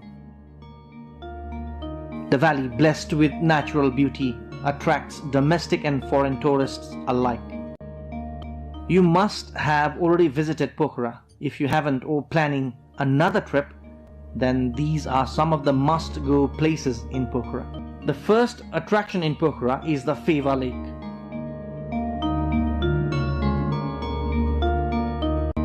Boating in Pheva Lake is a ritual for every tourist visiting this paradise.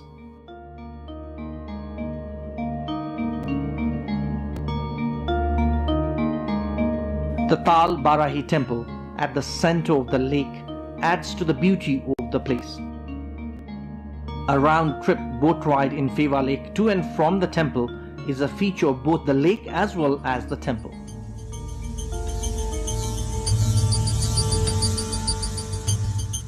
Separate boat ride, watching the reflection of Mount Machapuchri on the lake and fishing spice up the Pheva experience.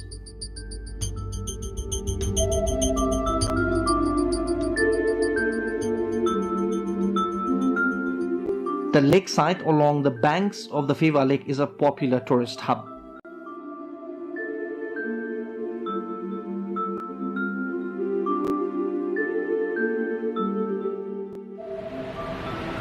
Many tourists in Pokhara choose Devi's Fall as their second destination in Pokhara. The water from Pheva Lake exits towards Sethi River through the Gupteshwar cave from this Devi's Fall. The mighty water stream rushing deep down into the gorge, covered by water vapor, is a magical sight.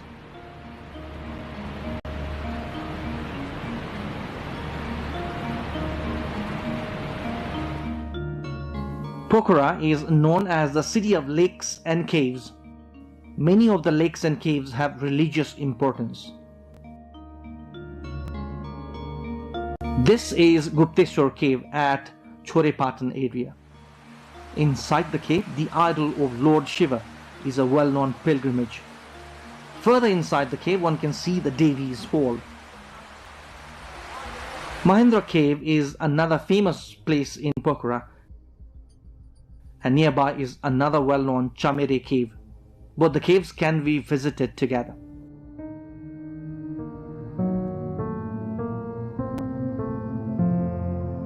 Two other well-known tourist destinations in Pokhara are Begnas and Rupa lakes.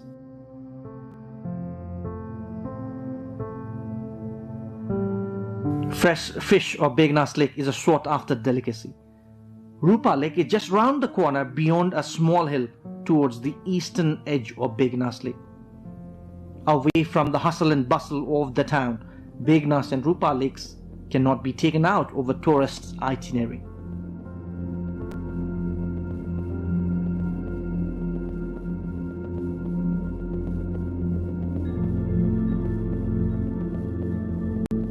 This is the famous White Monastery on top of the hill above Pheva Lake. This is also a popular destination for domestic as well as foreign tourists. The top-angle bird's-eye view of Pokhara city from the monastery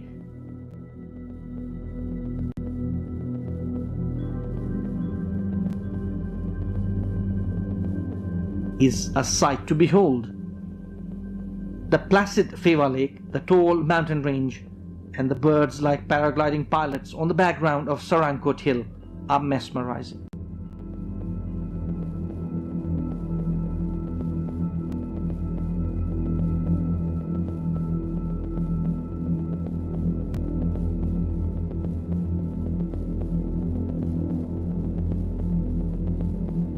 The Bindabasini temple in Pokhara is a famous shrine in Nepal. The best route to visit the temple is on the way to Sarankot. Devotees throng the Bindabasini temple, which is atop a small hill with panoramic view of Pokhara city. The Bindabasini temple is famous among the Hindus across the country.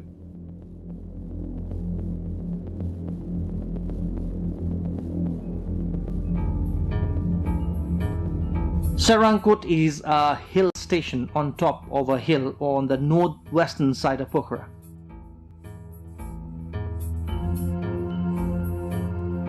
A must-go place to see the majestic Mount Machapuchri and Mount Dhaulagiri in the Annapurna range in front of the eyes, and also the Pokhara and Leknath cities on the other side. Sarangkot is synonymous to paragliding in Nepal. Taking off from the Sarangkot hill, one can enjoy the panoramic mountain range in addition to the bird's eye view of Pokhara city. Ultralight and zip flyer offer a thrill to adventure seekers in Pokhara and are becoming major interests for tourists. Other places, including Swarak in Sangja, have the potential to be world's best place for paragliding. First time in Nepal, Paragliding Accuracy World Cup was held at this place, situated at Mahapur of Virkot municipality of the district. The place drew global attention after the event. Pokhara, famous tourism destination of the country. Majority of locals engaged in tourism industry. The city of lakes and caves, hub of aviation sports. Some major destinations: Lakeside, Feva Lake and Tal Barahi Temple, Begnas and Rupa Lakes, Mahendra Gufa.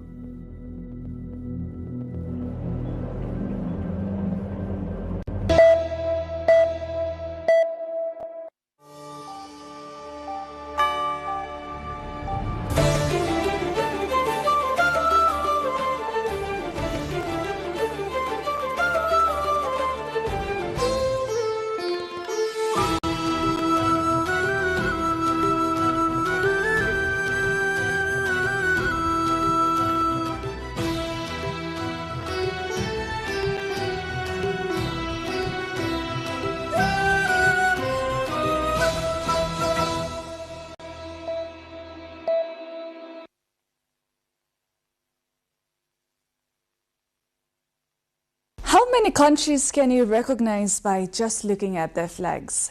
20, 40, maybe 60. Today I'm joined by a young prodigy from Kathmandu, Nepal, who has far surpassed those numbers. At just 10 years old, Kripal Paudel secured his place in the World Book of Records by successfully identifying and reciting the flags of every country in the world in just 1 minute and 40 seconds. This historic feat was officially recorded on July 10, 2024. Kripal, welcome to the show. Thank you so much. Are you excited for the interview? Yes, I'm already excited for this interview. We'll show you random 40 flags and you have to name them as fast as possible. Canada, Morocco, Russia, Malaysia, Thailand, Ethiopia, Guatemala, Belgium, Dominican Republic, Switzerland, Lithuania, Iceland, Italy, Spain, Ecuador, Montenegro, Cuba, Rwanda, South Korea, Haiti, Chile, Bolivia, Luxembourg, Honduras, Venezuela, Bangladesh, Portugal, Estonia, Kenya, Vietnam, Belarus, Greece, Nicaragua, Uruguay, Colombia, Finland, Zimbabwe, Peru, Tunisia, Ireland, Netherlands, Kosovo. So, Kripal, how do you memorize them? When you see a flag, do you see a picture or do you see the name of the country instantly in your head? First of all, it's interest of any people. Like, I have an interest in geography. I read geography books and I know the flags of these countries so well. When did you first realize you had this superpower? And was it just a hobby or you had to memorize for school exams? No, it was not to memorize for school exams. It was my hobby, and I have recognized it like for last 3 years, 4 years like that. So walk us through your world record journey. So it was amazing and wonderful. And throughout the journey, we introduced a form in the Worldwide Book of Records. And as the journey continues, we attended this record in my school, and we got that certificate and all that medals, etc. How does it feel to represent Nepal on the global stage of the World Book of Records? It was very proud to recognize my country, my motherland, Nepal, to recognize on the world's global. Yeah, it is so. It means that Nepalese people are also educated. Now tell us more about yourself. Is it just flags or are you this fast with maths, history, dates or any other subjects? Yeah, all subjects I got full marks in practical also, theory also. And all subjects I'm very good at, excellent at. but it's all about creativity of an normal people. Every people has an interest, and if they follow their interest, they will become success in the world. Do you consider your talent as normal? Yeah, it's normal for me. I don't know how other people will think about it. Who is your biggest cheerleader? My parents are my biggest cheerleaders. They support me in every way.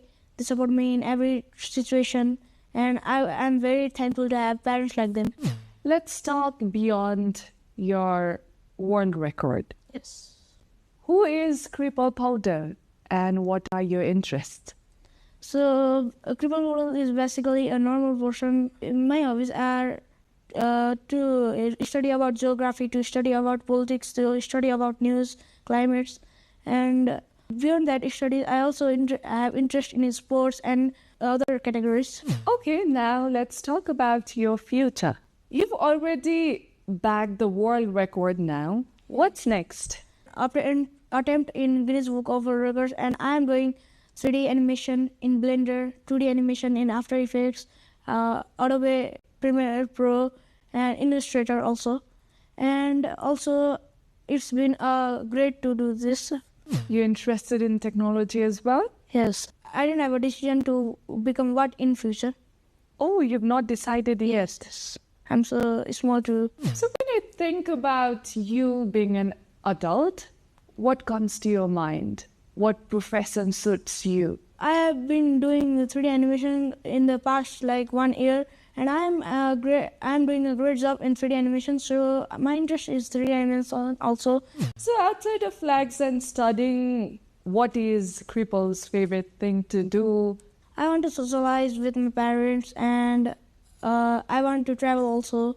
I want to travel the world's countries. Now, here's a fun segment. I'll ask you a question. You need to answer in one word, or you can just answer it in one sentence. Are you ready? Yes. The first question is, which one do you think is the coolest looking or has the best color or shape? I'm not disrespecting every flags. They are all beautiful in their people's angles.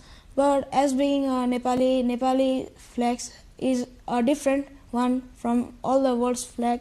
Which one was the hardest to memorize? So probably the longer words flag, it can be anything like Kyrgyzstan and maybe Uzbekistan. I saw many flags like Monaco and Indonesia. They are same. Indonesia and Poland are also same. Ireland and Cote d'Ivoire, they are also similar. Is there a country you want to visit just because its flag is cool? The coolest one I want to go to is Switzerland, maybe. Switzerland, just because its flag is beautiful? Yes. Are you interested in just countries or the cities as well? As learning geography, cities are also important to learn, and I am learning about cities as well as the states as well. Do you ever see flags in your dreams? I haven't seen a flag in my dream. Now we've come to the end of the show. Do you have anything that you want to share with your audience? I'm very grateful to my parents and thankful to my parents. And also I learned 3D animation in Pixel Media, which is a company that provides you how to learn about 3D animation, 2D animation. And I want to thank to all the members of the NTV World to giving me this opportunity. Thank you. Thank you.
Iran's military says it has stopped retaliatory attacks in the region after the United States halted strikes on Iran over the past 2 nights. Army spokesperson Mohammad Akramini said Iran's operations were based on a retaliatory strategy and warned that the conflict could widen if Washington resumes attacks on the Islamic Republic. در صورت گزینه‌های مختلفی متصوره و محتمله و ما باید ببینیم که در آینده به چه شکلی امریکایی رفتار خواهند کرد. ما برای هر کدوم از این گزینه‌ها یا سناریویی که محتمل هست آمادگی لازم رو کسب کرد. He said Iran's forces are prepared for all possible options and scenarios and warned that continued U.S. airstrikes could expand the war geographically. His comments came ahead of Israeli Prime Minister Benjamin Netanyahu's visit to Washington. Akramini also said the conflict had already spread to Bab al-Mandab Strait, referring to recent tensions involving Iran-backed Houthi rebels in Yemen and Saudi Arabia.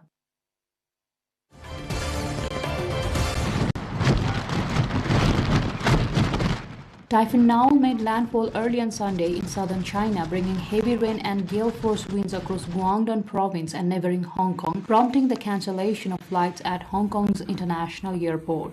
Now, which means the glow-up sunrise or sunset in Korean, is the 12th typhoon in the Pacific this year and the third to hit China this month. It has forced the relocation of more than 340,000 people in Guangdong province, according to authorities. Guangdong suspended some train services on Saturday morning, with all train services in the province halted on Sunday. The center of the typhoon crossed over land at around 3:50 a.m. near the town of Bingai, Guangdong province, about 80 kilometers northeast of financial hub Hong Kong. Maximum sustained winds near the eye of the storm at the time of the landfall were 112 kilometers an hour. That made now the strongest typhoon to strike the country so far in 2026. The areas hit by the typhoon have witnessed battering winds and heavy rains.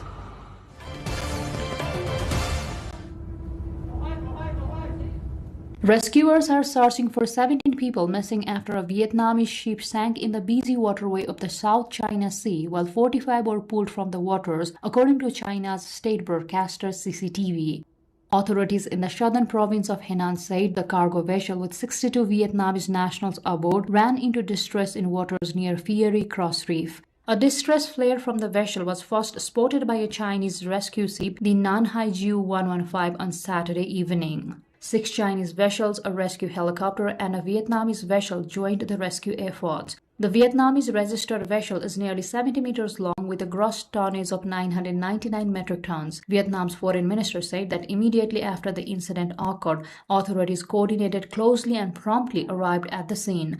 The area around the reef is part of the disputed Spratly Islands, which China calls the Nansha Islands, a group of the highly contested reefs, islets, and atolls in the resource-rich South China Sea.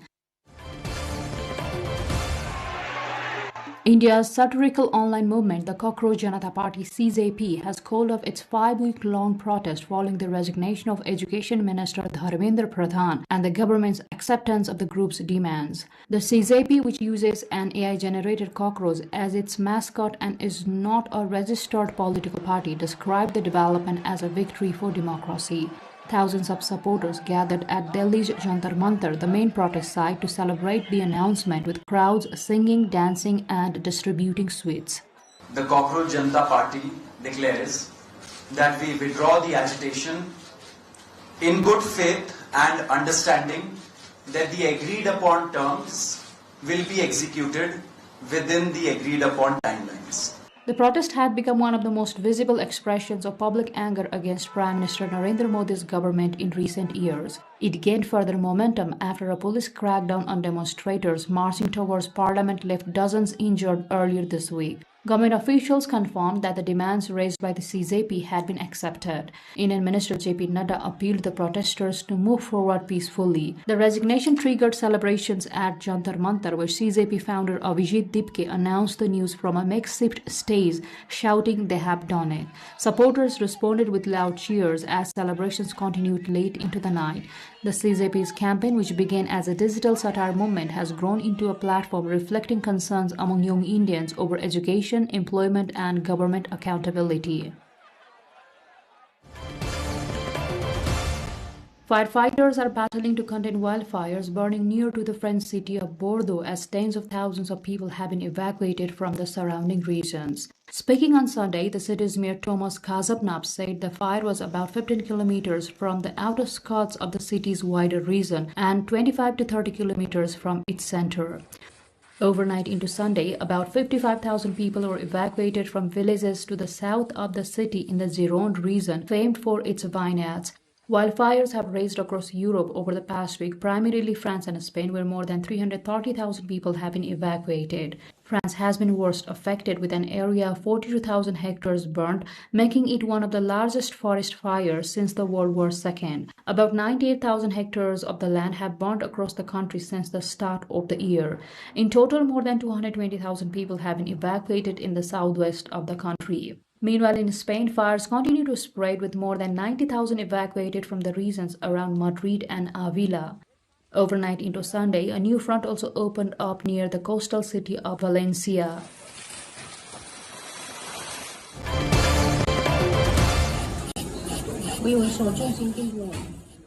China's historic Jingdezhen handicraft porcelain industry sites have been inscribed on the UNESCO World Heritage List, recognizing the city's centuries-old contribution to global ceramic culture and craftsmanship. The decision was announced on Saturday during the 48th session of the World Heritage Committee held in Busan, South Korea. The listing highlights Jingdezhen's unique role as a center of porcelain production, innovation and international trade for more than 1,000 years. Known as China's porcelain capital, Jingdezhen developed into a major ceramic hub during Imperial China, producing fine-quality porcelain that was exported along ancient trade routes and became highly valued around the world. UNESCO's recognition covers key industrial and cultural sites linked to traditional porcelain making, including historic kilns, workshops, and landscapes that reflect the evolution of ceramic technology and craftsmanship. The designation is expected to boost efforts to preserve Jingdezhen's traditional techniques while promoting cultural tourism and international recognition of China's intangible heritage. Local authorities said the UNESCO status will help protect the city's historic porcelain industry and support future generations of artisans.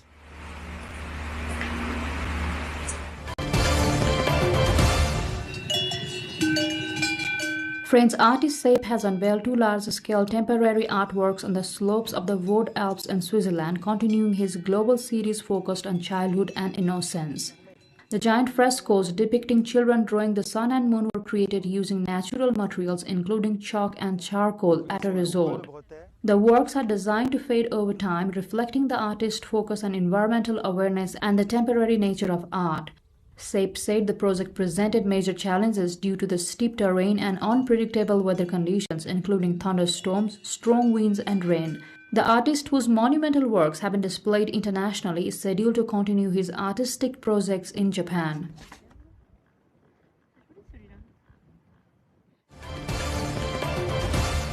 The Olympic cauldron balloon has been reinstalled in Tuileries Garden in Paris, giving visitors another opportunity to see the landmark structure that became one of the most recognizable symbols of the Olympic Games.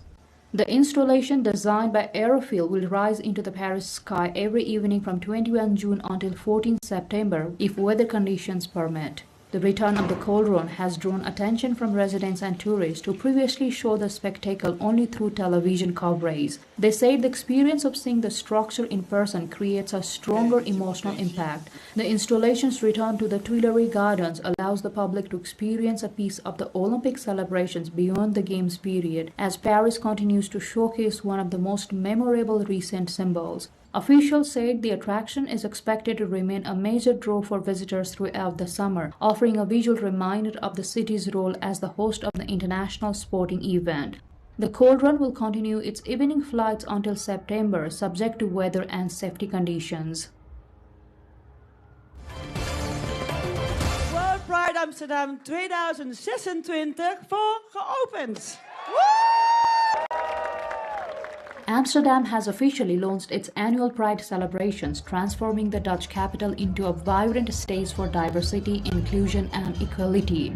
This year's festivities are spanning an impressive 2 weeks, making it one of the longest and most comprehensive Pride celebrations in Europe. With more than 300 events scheduled across the city, Amsterdam Pride combines colorful entertainment with a strong message of activism, highlighting the ongoing fight to protect and advance LGBTQ+ rights both in the Netherlands and around the world.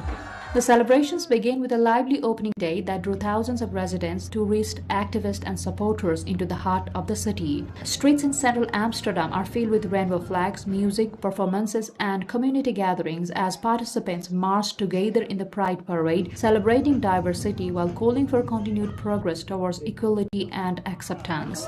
The event celebrates love in all its forms and reflects Amsterdam's long-standing reputation as one of the world's most LGBTQ+ friendly cities.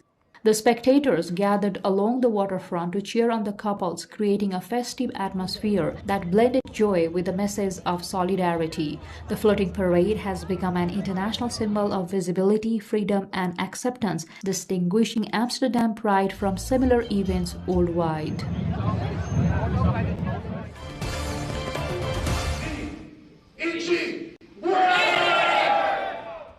Humanoid robots battled each other in Tokyo of Japan as engineers showcased the latest advances in robotics, artificial intelligence, and engineering during a unique combat competition.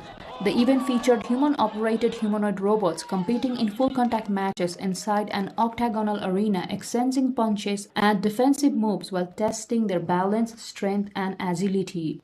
Teams demonstrated cutting-edge technology, including advanced sensors, powerful motors, and AI-assisted control systems designed to improve movement and stability.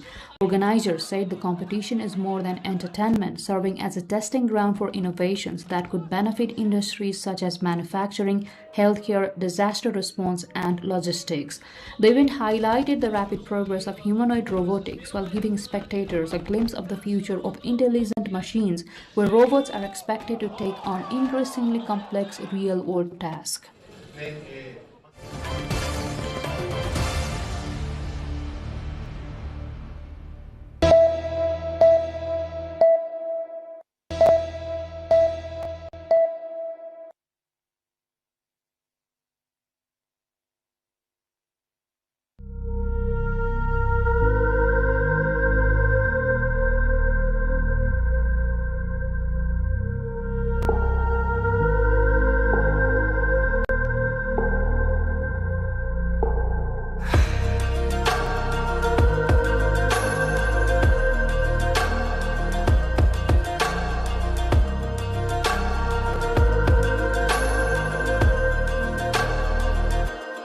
What if I told you a story of a place shrouded in mystery and steeped in stones? A place where warriors were born and raised, and their path through the mountains still remain to this day. Ajirkot Gorkha, the unbeaten kingdom. हामी पाहुनाहरू आउनु हुँदाखेरि हामी यसरी स्वागत गर्छौं अनि अलि नाचगानहरू देखाउँछौं मेरो सिंहो नेपाल गाउँकी गोरखामा गर्व लाग्छ जन्मिएछु साथै स्वर्गमा म त नेपालकी छोरी भन्छन् Gorkhali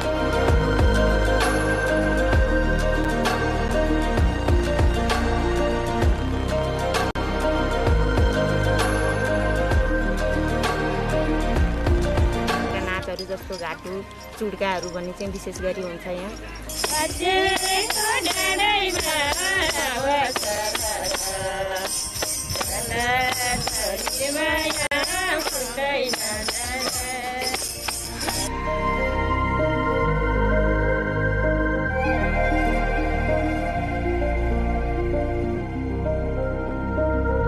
For those seeking a luxurious escape, there are stunning lodges that offer an indulgent retreat amidst the rugged beauty of this place. But for the true adventurers, this place has it all, from trekking through dense forest of Nagepokari trails to exploring ancient temples and learning the rich history of the region. So, what do you fancy? Are you the solo explorer, or do you prefer luxury within nature? Or perhaps you are the one who seeks to witness it all. Well, after all, life is a box of chocolates, and this place is filled with surprises.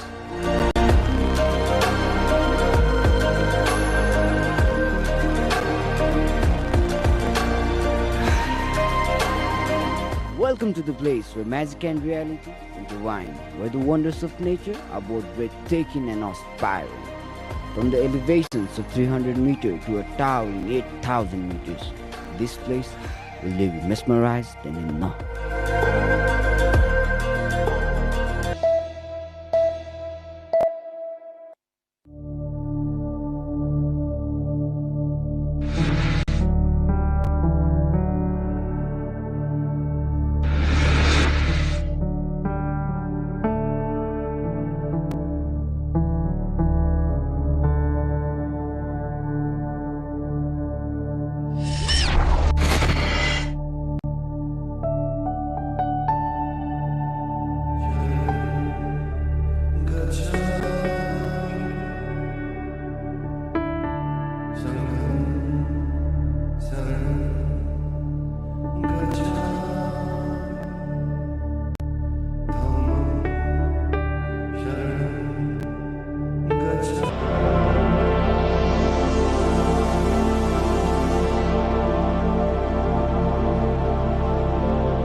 Nepal has numerous places and monuments of historical, archaeological, religious, cultural, and natural significance.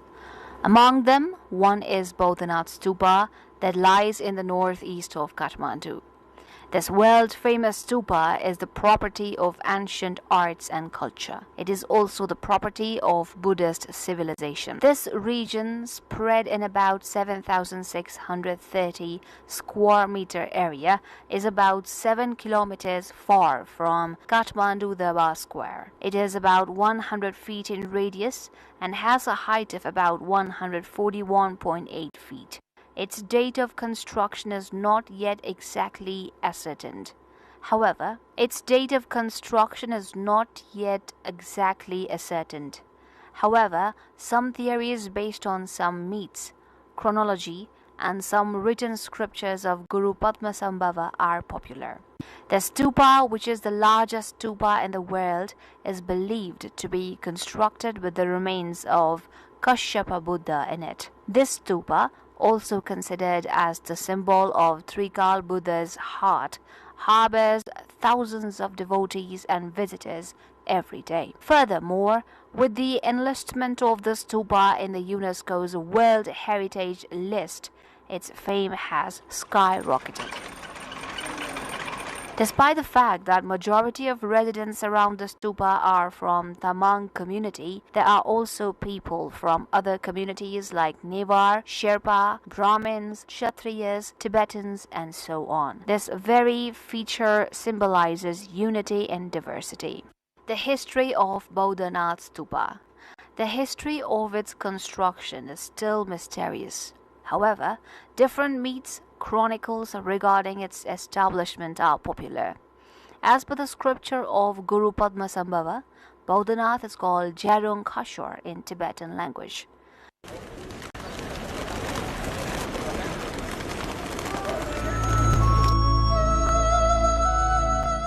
According to a myth, an angel named Purnima Gangchungma was born in earth as a punishment for stealing flour in heaven. She was born in a place in Nepal as Jajima, a daughter of poultry farmer. Later, when she grew up, she got married to a horse trader. After the birth of a son, the horse trader died. She then got married to a pig trader. After the birth of a son, the pig trader too died. Then after, she married a dog trader. He too died after the birth of a son. Finally, she got married to a poultry farmer. He too died after the birth of a son. The mother of 4 sons then got involved in poultry farm and amassed a bigger fortune. After her sons got married, she still had a bigger chunk of wealth and she decided to devote herself in religious rites. Then a thought of establishing a stupa was emerged in her mind. She then pleaded the king to allot some land to make the stupa. The king responded to her demand positively. However, a widow willing to perform a larger kind of pious work was intolerable to the wealthy people of that community. They then went to the king pleading him to stop the project. Since the king had already promised her, he denied going as per their request. Due to this reason, the word Kashwar was added to the name, which means slipped promise. And finally, it became Jarung Kashwar. In Tibetan language, Ja means a year of the bird. The construction was said to be initiated and ended in the same year of bird after 12 years. So it is believed to be called Jarung Kashwar. Jajima died 4 years after the start of the project. Then her 4 sons continued the project. Due to their pious work, those 4 sons are reincarnated as Holy King Trisong Duchen, great Buddhist preacher Shanta Rakshit, Guru Padmasambhava, and religious minister Bami Thiser in Tibet, and had worked for the establishment of Buddhism according to a myth. According to a belief, Bodhanath Stupa was constructed in around 5th century.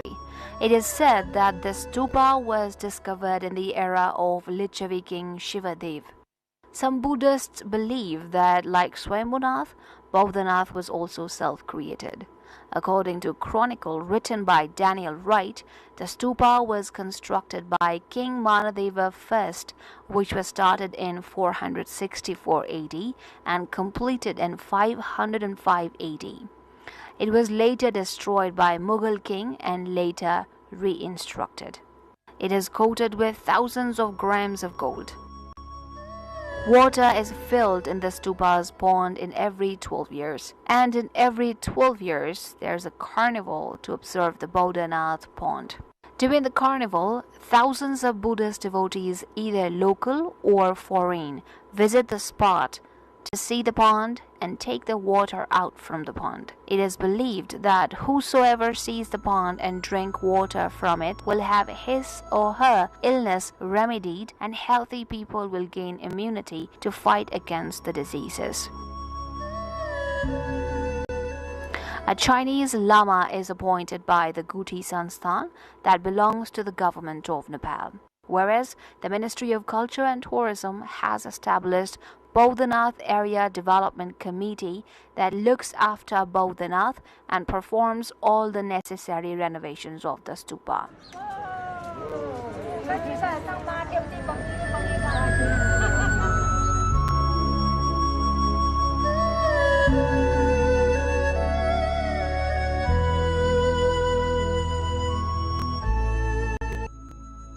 This stupa is based on the practice of Mahayana Buddhism. It is also taken as the symbol of Chintamani. As per the Buddhist model of construction, bricks, mud, stones, wood, copper and gold were used to construct the stupa. It has 5 layers of construction, which are considered as the 5 elements of nature that are needed for the creation. The upper portion of the stupa from the ground level is considered as the earth. The core above it is considered water. 13 Bhuvan symbolizes fire, Chatravali symbolizes air, and the topmost dome indicates the sky. There is a ring road that encircles the stupa.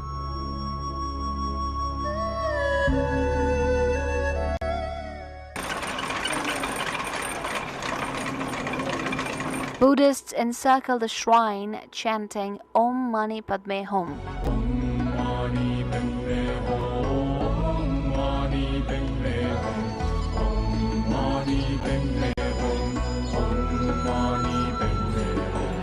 It is believed that chanting the mantra will free oneself from all miseries and will finally achieve salvations from the heaven, hell, earth, and other places. There are 6 such places in total according to Buddhism. Different statues of Bodhisattva are placed in different parts of the stupa. Mantras are written in each statue. There are 108 different parts in the stupa, and a statue of different gods and goddesses rests in each part. There are 108 total statues placed on those parts. Its dome is considered as the symbol of the universe. The 2 eyes in each direction is called Harmika. Harmika indicates the 4 noble truths and 8 rightfold paths. These peaceful and thoughtful eyes also symbolize knowledge and measures to rid from evil. It is believed that the gaze of the eyes will rid oneself from sex, anger, greed, attachment, jealousy, gluttony, and pain, and will take the mind to bliss, non-violence, and positivity. The question mark-like symbol below the eyes symbolizes nirvana, and the dot symbolizes wisdom. There are 13 more stories above the Harmika. These 13 stories indicate the 13 places after life that Bodhisattva crosses. After the 13th story lies a gold-plated copper lotus. The flower symbolizes softness, purity, kindness. Then after lies Chatravali's, which is considered as a protector of the stupa. The top part of the stupa is considered as the symbol of Sumeru mountain, which indicates greatness. It is believed that after reaching the peak, one is supposed to attain nirvana, shunyata. Buddhist devotees pray to the shrine, seeking welfare not just for themselves but for the entire living creatures.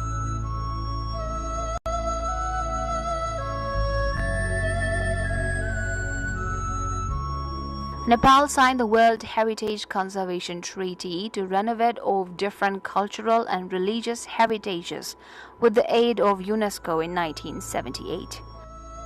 By 1979, 7 places inside the Kathmandu Valley were listed in the World Heritage List.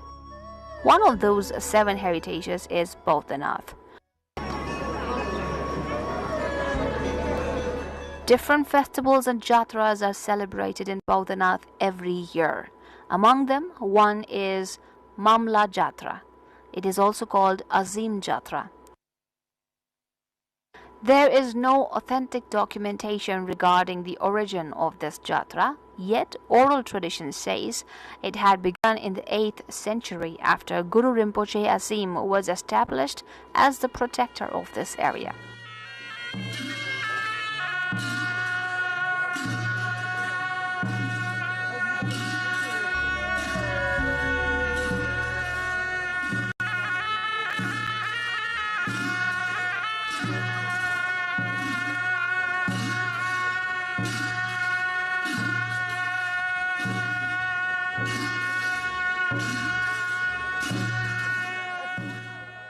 यो जात्रा चाहिँ विशेष गरेर ममको स्मरणमा ममको सम्झनामा मनाउने गरिन्छ।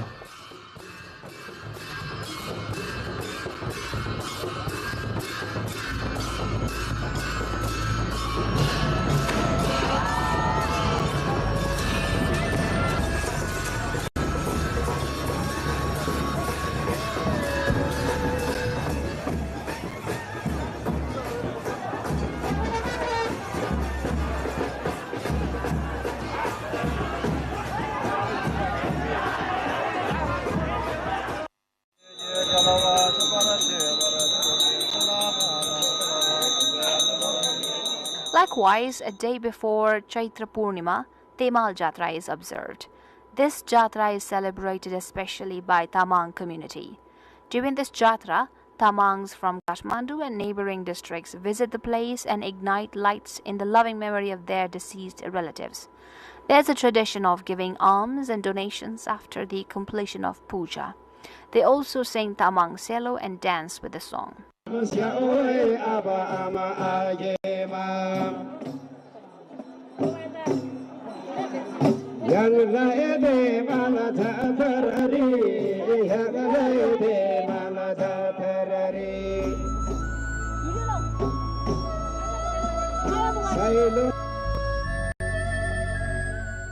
Vaisakh Purnima celebrates Buddha Jayanti. This is the day on which Lord Buddha was born, got enlightenment, and received Mahaparinirvana. There is a special puja on this day for the same reason.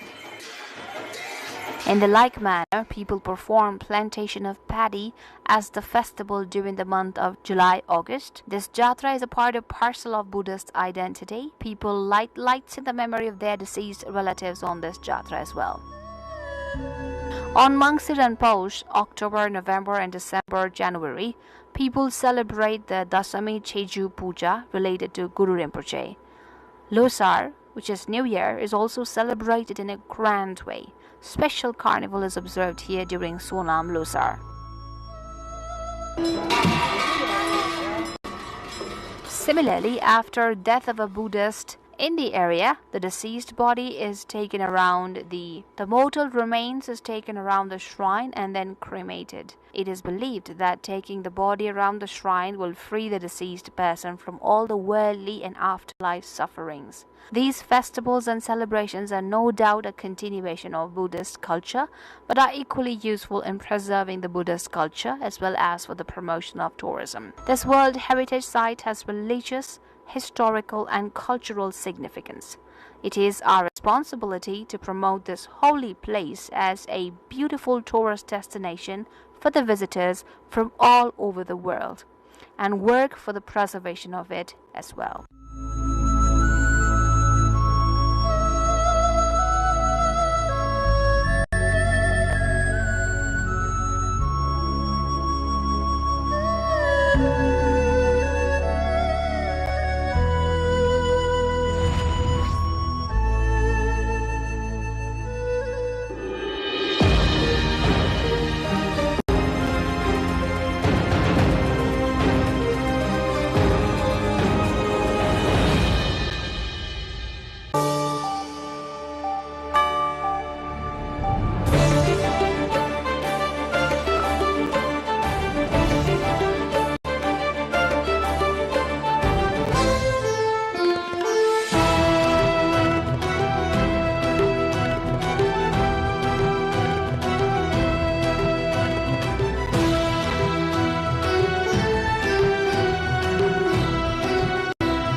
Dai Lake in Karnali province is a geographically remote district, yet rich with untapped potential for tourism.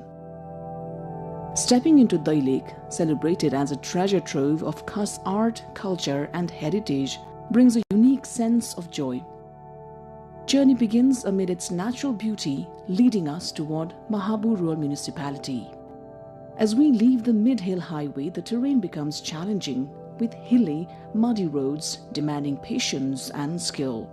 Long lines of vehicles crawl carefully along the cliffs, reflecting both the difficulty of the route and the enduring devotion of Mahabur Dham. Many travelers choose to continue on foot, advancing step by step toward their destination. Passing through Chana, Dasarathi, Okharbanz, Bhavsaini, Noli and Unipata, pilgrims ascend the slopes toward Lisne before finally reaching Mahabur Patan. Pilgrims from Dai Lake and nearby districts often arrive late at night, having begun their journey the previous day. The path to Mahabur Dham is thrilling, adventurous and breathtaking, made even more dramatic by the steady rain, drifting fog and steep inclines. Yet the journey itself feels uniquely rewarding.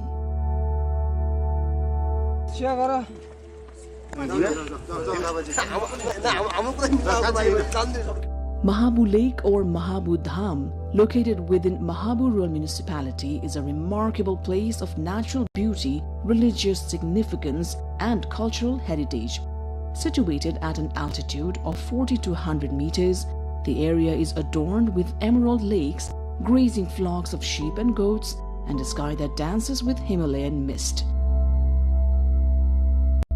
Every year, during Janai Purnima, a grand fair is held here, drawing thousands of devotees from across the region. Mahabur Dham's spiritual importance is deeply rooted in the ancient worship of Lord Shiva, revered here as the origin site.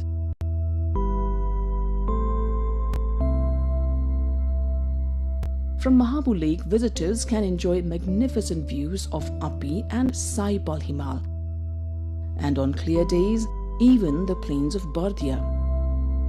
Given its religious importance and natural splendor, Mahabur Dham holds immense potential as a religious tourism destination. Improving the rough, narrow access roads is essential for supporting this growth.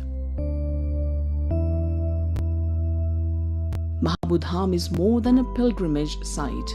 It is a confluence of culture, history, faith, and nature. To truly appreciate its significance, one must visit Mahabur Lake at least once, immerse oneself in its natural beauty, and experience the serene environment that leaves a lasting impression.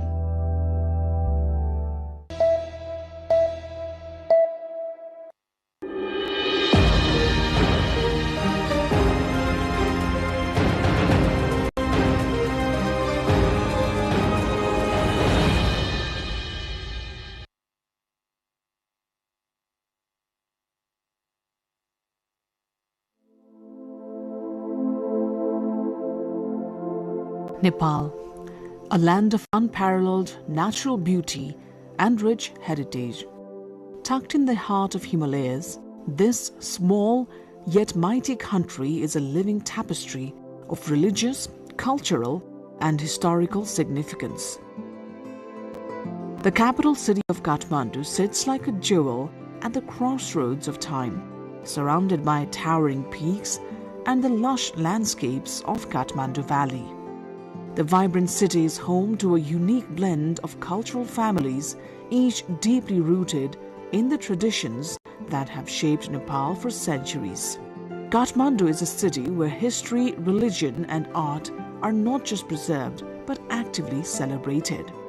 This city is also the proud home to 7 of the world's most significant cultural heritage sites, all of which are recognized by UNESCO. For centuries, the people of Nepal have dreamed of sharing their nation's unique story with the world.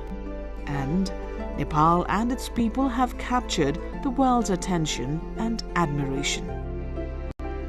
It is a place that draws people from every corner of the globe, inspiring awe with its ancient temples, stunning architecture, and deeply rooted spiritual legacy. In 1989, UNESCO declared 3 historical zones in Kathmandu as World Heritage Sites, including 2 Buddhist stupas and 2 Hindu temples.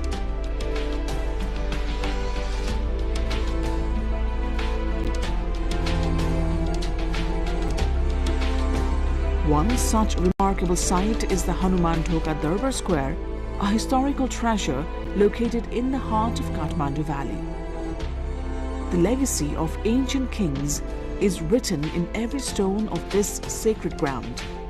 From the reign of King Ratna Malla to that of mighty King Birbikram, Hanuman Thoka has been a central figure in the cultural and political life of Nepal. Here, the temple of Taleju, Jagannath, Shiva Parvati, the massive Thulo Ghanta, Kal Bhairav Shrine, Maiju Devo, and the Kumari Kal are among the most important landmarks. The intricacy of the temples, the carvings, the statues, and the entire architectural composition bear witness to the authenticity and craftsmanship of Nepalese art. The preservation of these artifacts is crucial as many of them are unique to Nepal and cannot be found anywhere else in the world. Each day, hundreds of international tourists visit this place not only to witness its beauty, but also to learn about its cultural and historical significance. Many scholars and academics visit Kathmandu to study the profound artistic and architectural heritage found in the city.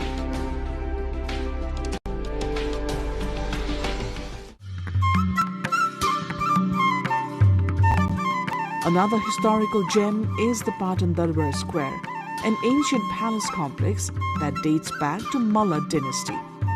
Located in the city of Patan, which is also known as the City of Art, the square is a testament to the creativity and devotion of Malla kings.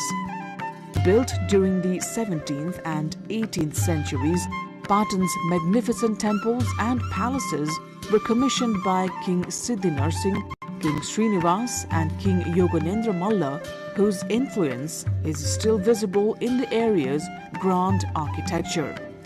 Some of Patan's most famous landmarks include Mool Chowk, Sundari Chowk, Bhimsen Mandir, Krishna Mandir, Taleju, and Kumbheshwar Mandir. Among these, Sundari Chowk is an attraction in itself, and nearby Tusa Hiti Dhara, a traditional water spout, adds an authentic touch to the cultural experience.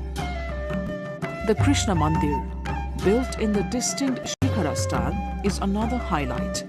This temple is particularly famous for its stone carvings depicting scenes from the Ramayana and Mahabharata, an absolute visual feast for visitors. For centuries, Patan has stood as a symbol of artistic excellence. The Rato Machinanath Jatra, a festival celebrated not only as the pride of Lalitpur but also recognized globally for its cultural significance, has just concluded. This year, beginning on May 18, we launched a 40-day campaign showcasing the grandeur of the procession. The participation throughout the festival was truly encouraging. Last year, we welcomed around 200,000 visitors. This year, by mid-June alone, the footfall has already surpassed 225,000. This achievement fills us with immense pride, while also reminding us that there is still much more to accomplish. We currently offer a guided tour from Patan Thoka to museum, completely free of cost, with the aim of establishing our heritage as a living part of our collective identity. Patan Museum has long been committed to safeguarding both the tangible and intangible cultural heritage of this region. It serves not only as a local exhibition space, but as a vital destination dedicated to preserving and celebrating the culture of this historic city. Our tangible inheritances, many of them dating back to the Lichavi era, stand as remarkable non-living heritage while our festivals, rituals and processions embody the vibrancy of our living traditions. Both forms of heritage are invaluable to us. It is our responsibility to protect them, nurture them, and ensure they pass down to the future generations with the same reverence with which we receive them.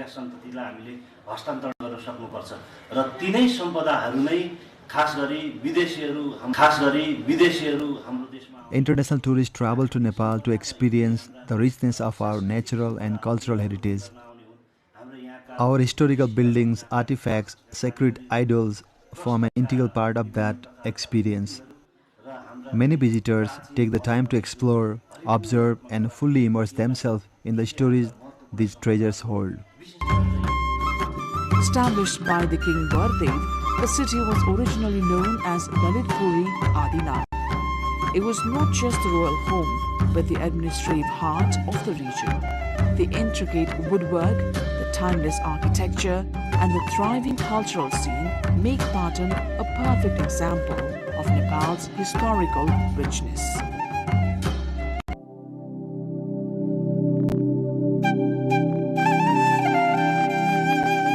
Bhaktapur, another ancient city, takes its place among the jewels of Nepal. Known for its stunning art, culture, and architecture, Bhaktapur is a city that has preserved its medieval charm. According to Gopal Raj's genealogy, the city was established by King Anandadev. The Bhaktapur Darbar Square is one of the most captivating sites, with attractions like Singhadwar, Swarnadwar, Chardham, and Nyatapol Mandir. Among these, the Pachwana Jhale Darbar, or the palace with 55 windows, stands out as an iconic symbol of Bhaktapur's rich history. This palace, originally built during King Yakshamalla's reign and later reconstructed by King Bhupatendra in the 17th century, is one of the finest examples of the Malla period's architectural prowess. The art gallery within the palace is also a significant attraction for tourists and art lovers. The cultural heritage of Bhaktapur is alive and well.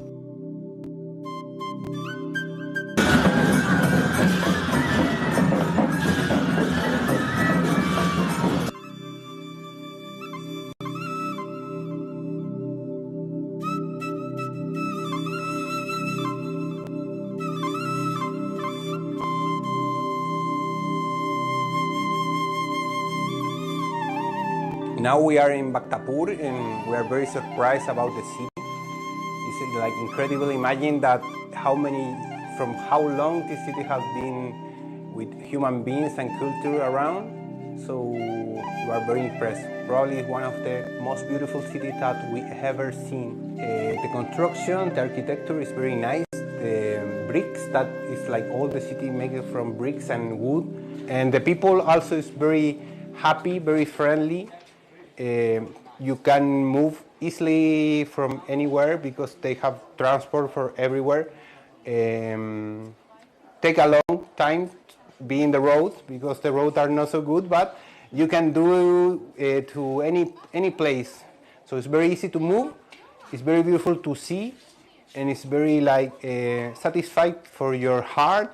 This kind of culture. Bhaktapur, who is one of the most beautiful cities that I never seen before. It's a very ancient city. Some temples were constructed like in 12th century. So you feel like in other time, and you can walk a lot of days. And you can see the smile of the people, the street, this history. So we are very impressed and happy to came to this country. Every day I send pictures to them, to my family, and they are so impressive too. I think that this country is a very complete country to expand a holiday or a long trip, wherever you can do. You can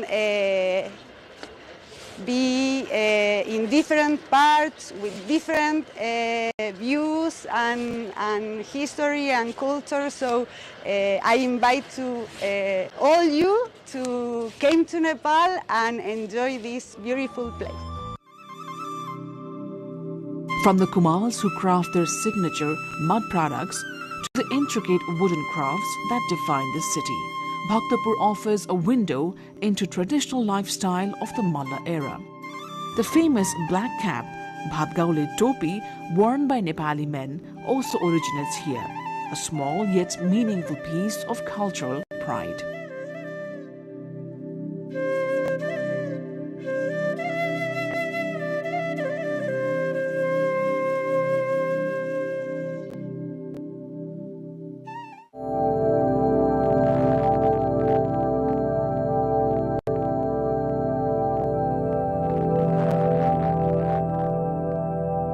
On the spiritual front, Pashupatinath Temple is one of the most revered religious sites in Nepal and across the Hindu world. The temple, built in pagoda style, stands as a beacon of faith for millions of Hindus worldwide. It is believed that a pilgrimage to Pashupatinath is equivalent to visiting 4 sacred dhams of India. Built by King Bhupatindra Malla, this temple serves as a center of worship for a diverse array of spiritual communities, including Buddhists, Jains, Sikhs, and others. The Pashupatinath complex is rich with temples, shrines, and sacred sites, each one steeped in centuries of religious history. One of the most significant festivals here is Shivaratri, a grand celebration of Lord Shiva that attracts thousands of devotees from around the world. Every year, during the special month of Shravan, the temple hosts vibrant rituals and ceremonies, drawing pilgrims to witness these sacred observances. The surrounding Slaes-Mantak forest adds to the serene atmosphere of Pashupatinath. The temple's unique wooden structures, gilded pinnacles, and the bronze statue of Nandi at the entrance all contribute to the spiritual ambience. The daily evening lighting ceremony at the Pashupatinath is a tranquil and profound experience for both locals and international visitors alike.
Swambhunath, also known as the Monkey Temple, is another spiritual landmark in Kathmandu.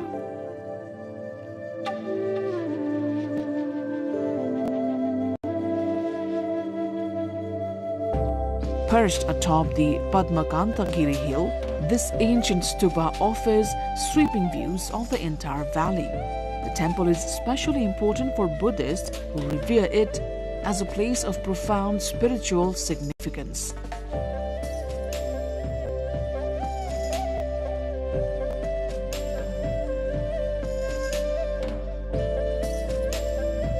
Legends say it was here that the Bipaswi Buddha meditated, marking the beginning of Kathmandu Valley's spiritual foundation. Swambhunath's 2 all-seeing eyes, which watch over the valley, are a powerful symbol of justice and wisdom. Visitors who climb the 365 steps to reach the stupa are greeted not only by the temple's beauty, but by the entire history of Nepal, etched in every stone and statue. The region also houses a museum and a library, both offering further insight into Nepal's religious and cultural past.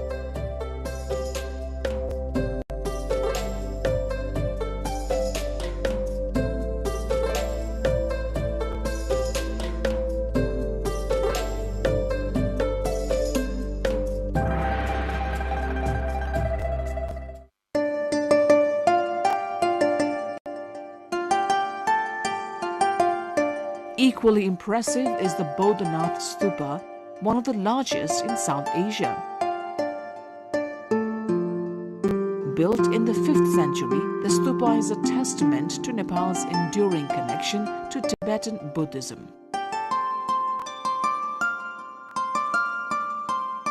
The legend surrounding Bodhanath's construction is as captivating as its physical presence.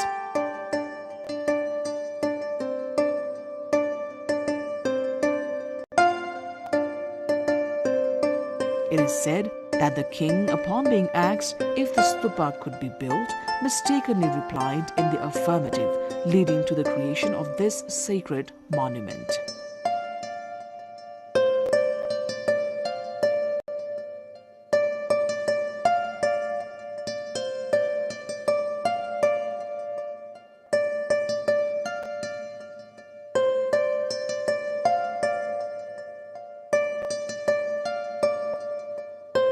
Bodhanath has become a hub for the Tibetan Buddhist community, especially during Losar festival, celebrated by Sherpa people. Its significance stretches beyond Nepal, linking the country to broader Buddhist world.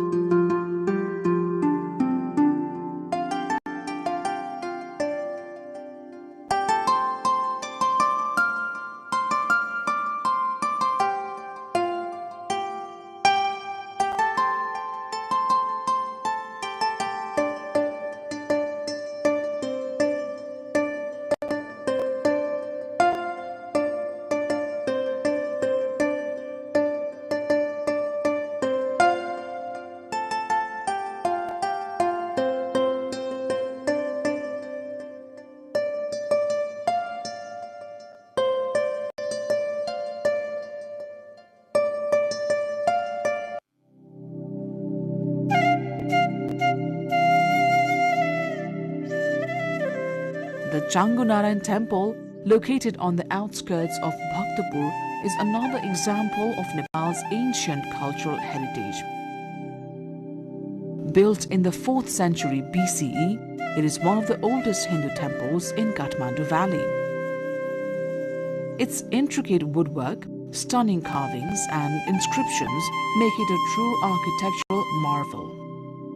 Dedicated to Lord Vishnu, the temple is a site of pilgrimage for Hindus and is also renowned for its artistry and craftsmanship.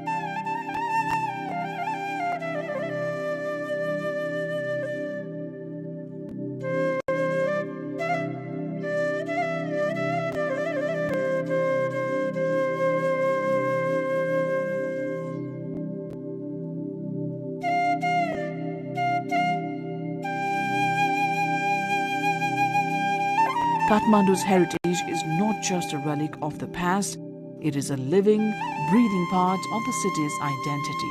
Both the local government and the people of Nepal continue to prioritize the preservation and promotion of these ancient sites, welcoming visitors from around the world to explore and appreciate the rich cultural and historical legacy of this beautiful land.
Security chiefs recalled from Nepal's Sunsari district following deadly clash. Restraint urged as 5-member probe committee formed.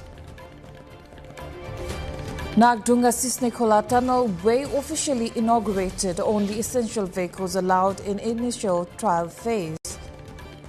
Agitating Dr. Govinda Kesi ends fast on to death protest. Also reaches 7-point agreement with Nepal government. Global oil price dives as US and Iran pause attacks. Iran says no current negotiations with US despite a halt. Death toll surpasses 100 as heavy monsoon rains continue in Pakistan. More rain forecast as flood crisis deepens. And Nepal chasing 212-run target in a must-win ICC Cricket World Cup League 2 encounter against Namibia.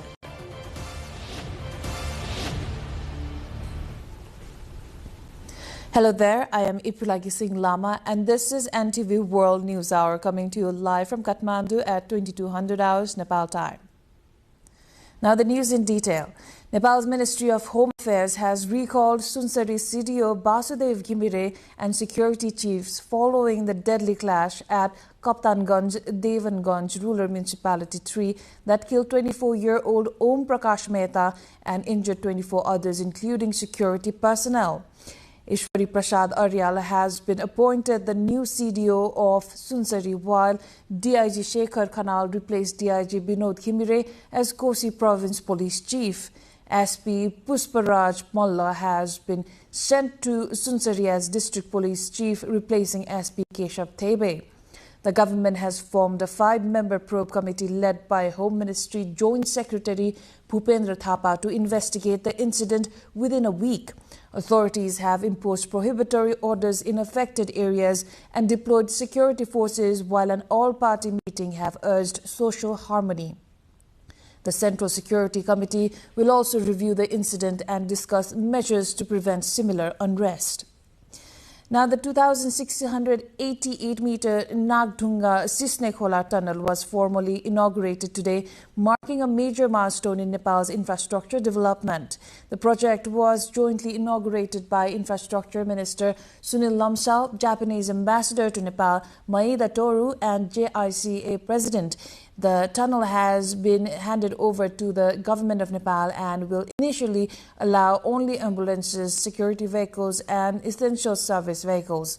Vehicle entry fees range from Rs 60 to Rs 260 depending on the type of vehicle, while pedestrians, two-wheelers, three-wheelers and vehicles carrying flammable materials are prohibited. Connecting Kathmandu's Daha Chowk with Dhading Sisnekhola, the tunnel is expected to reduce travel time by nearly 1 hour and features advanced safety systems. We will look more into this in our segment Issue of the Day later in the bulletin. Moving on, agitating Dr. Govinda Kesi has ended his hunger strike after his representatives and a government negotiation team reached a 7-point agreement. Dr. Kesi, who had been on a hunger strike in Thangari since Thursday, broke his fast by drinking juice following the agreement. The breakthrough came after negotiations between the two sides, resulting in a 7-point deal addressing the demands raised by Dr. Kesi. In other news, the price of oil has fallen sharply on hopes that a pause in attacks between the US and Iran could help lead to a resolution to the conflict. Brent crude, the global benchmark for oil, sank more than 9% to below $88 a barrel at one point, marking a sharp turnaround from last week when it had risen above $100.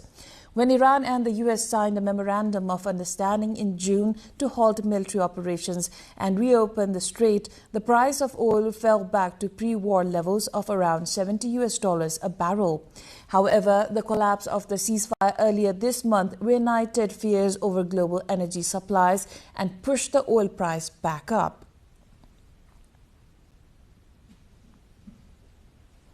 Heavy rains and flooding in Pakistan have killed at least 107 people, injured 344 others and damaged hundreds of homes since the start of the monsoon season in June. Now, authorities said the warning of more downpours later this week has been called. The Pakistan Meteorological Department said on Sunday that no flood-generating activity is expected until Tuesday.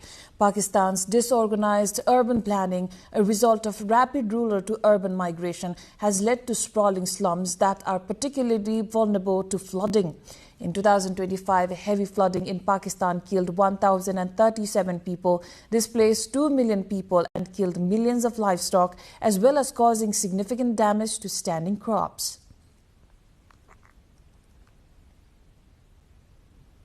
Nepal is facing Namibia in its third match of the Tri-Nation ODI series in the Netherlands as it aims to keep its ICC Cricket World Cup League 2 qualification hopes alive.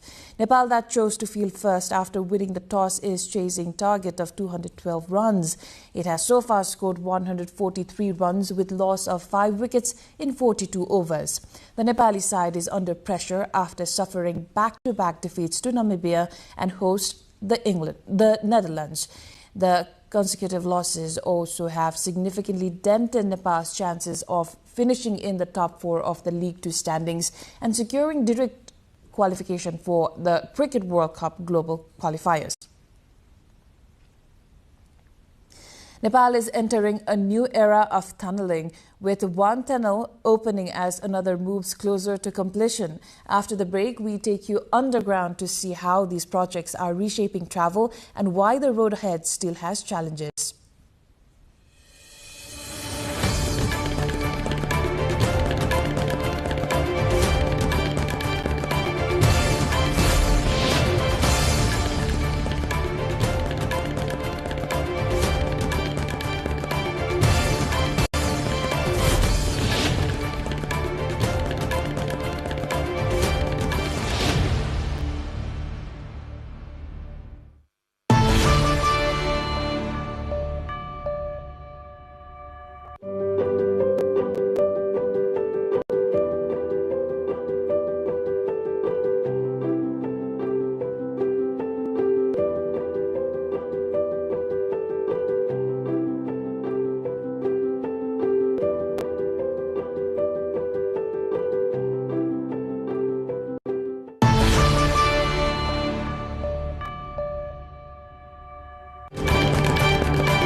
You're watching NTV World News Hour. Welcome back. Now, the Nepal's 2,688-meter Nagtunga Sisne-Khola tunnel has been inaugurated, marking a major milestone in the country's infrastructure development. The tunnel connects Kathmandu's Dahachok with Tading's Sisne-Khola and is expected to cut travel time by nearly an hour, with only essential service vehicles allowed during the initial phase. Diksha Awasthi, along with local correspondent Siva Silwal from Tading, brings more.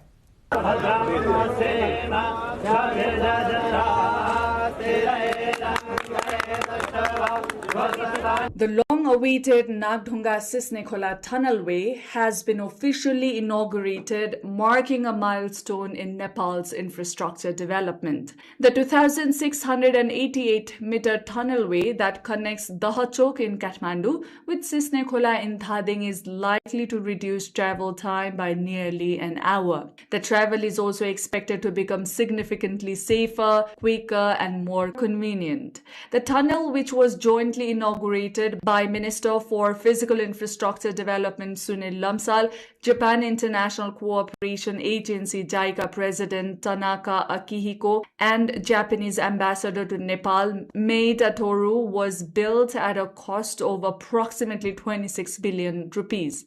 Minister Lamsal said the tunnel will make travel and cargo transport faster while supporting economic growth, trade and tourism. Tunnel राख्ने उद्देश्य भनेको दुईटा कुरा हुन्छ एउटा भनेको छोटाउनको लागि distance छोटाउनको लागि अर्को भनेको चाहिँ कम गर्नको लागि भनेको हामीले इम्पोर्ट गर्छौं त फ्युलहरु घुमेर जाँदा फेरि बढी खर्च हुन्छ टनलबाट जाँदा फेरि लङ टर्ममा अहिले हाम्रो भायबिलिटी टेस्ट भन्ने हुन्छ JICA President Tanaka described the Nagdhunga Sisne-Khola tunnel as a historic achievement in Nepal's transport infrastructure development, calling it a living symbol of more than 7 decades of friendship and cooperation between Nepal and Japan. In many ways, the Nagdhunga tunnel embodies the aspirations of the Nepalese It improves connectivity, enhances safety, and strengthens resilience against natural disasters. He also announced the launch of a new technical cooperation project between Nepal and Japan aimed at supporting tunnel operation, maintaining and strengthening technical capacity. Locals are excited as they expect it to boost local economic activities and tourism in Dhading district. Meanwhile, the government has already fixed toll charges for vehicles using the tunnel.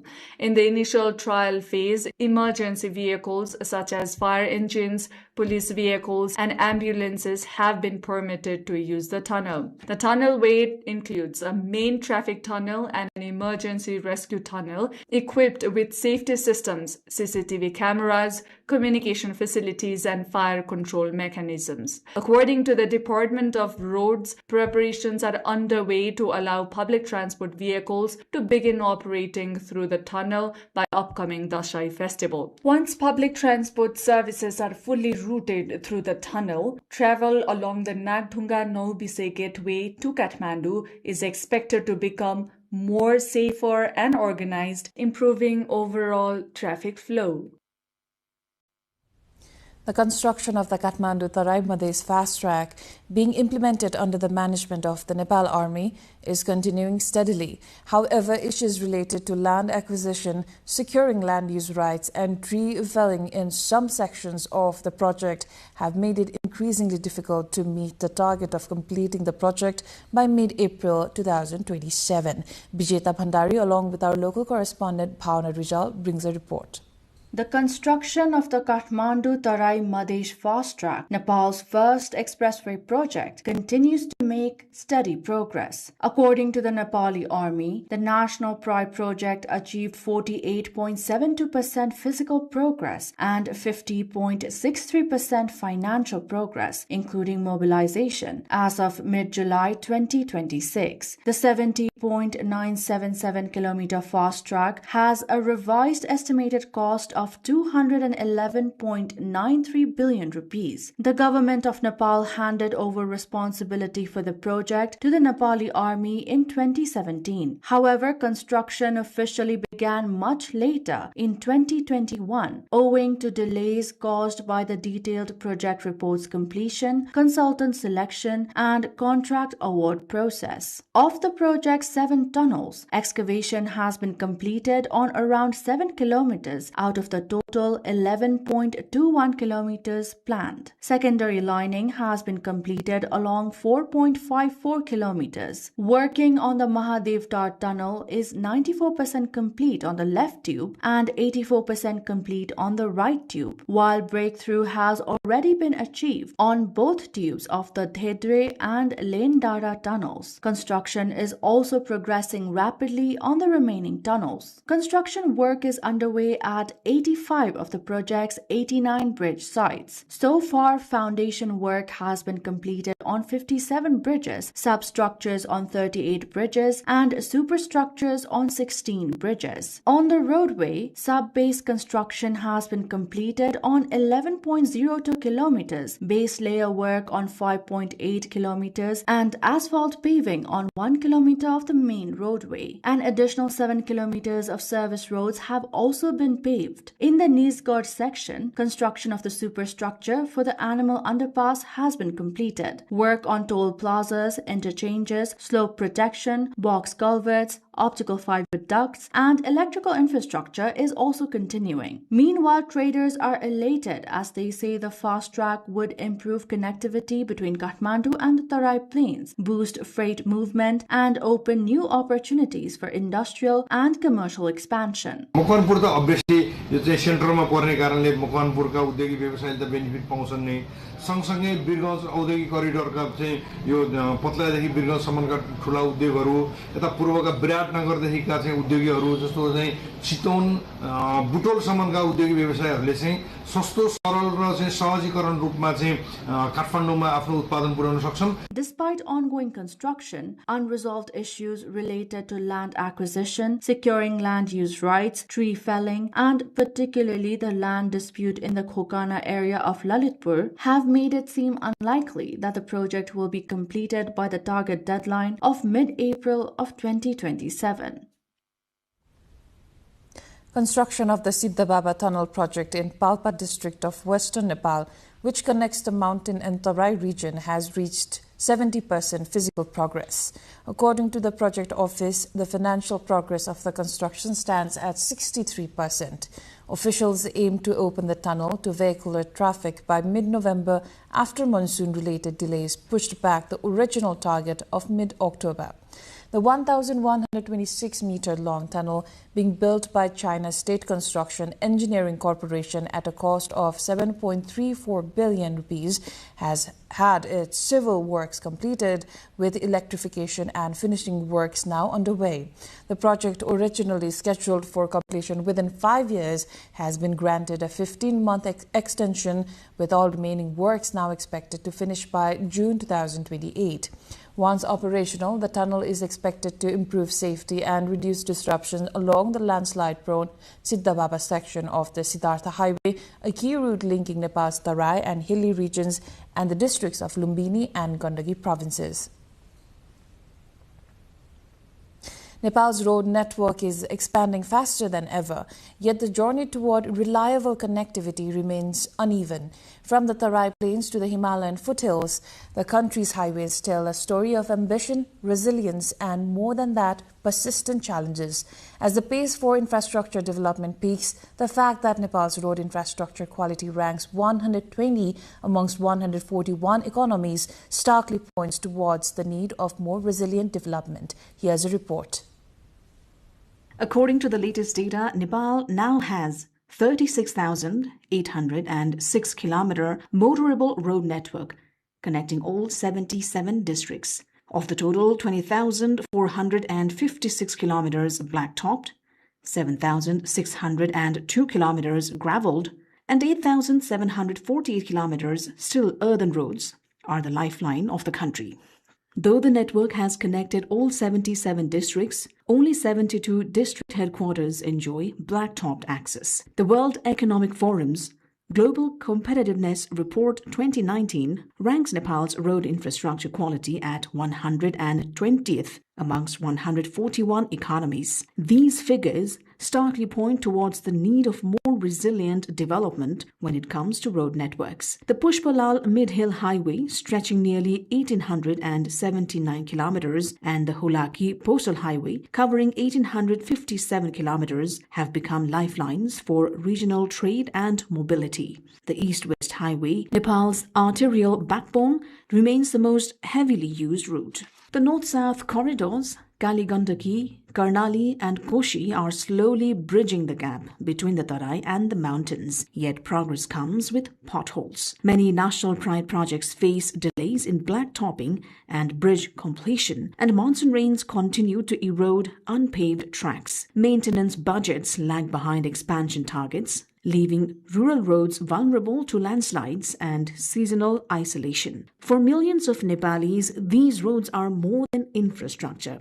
They shape daily life. Farmers depend on them to move produce, students to reach schools, and patients to access hospitals. When roads fail, livelihoods stall. The government has prioritized strategic connectivity, focusing on the Kathmandu-Tarai fast track, 4-lane upgrades on the Naranghat-Butwal and Moglin-Pokhara sections, and bridge completion across major corridors. Officials say the goal is not just expansion but resilience. Roads that withstand floods, landslides, and time. Nepal's highways are arteries of development, but their pulse depends on sustained maintenance and timely completion. As the nation drives toward modernization, the challenge is clear: building roads that don't just reach destinations, but endure the journey for generations.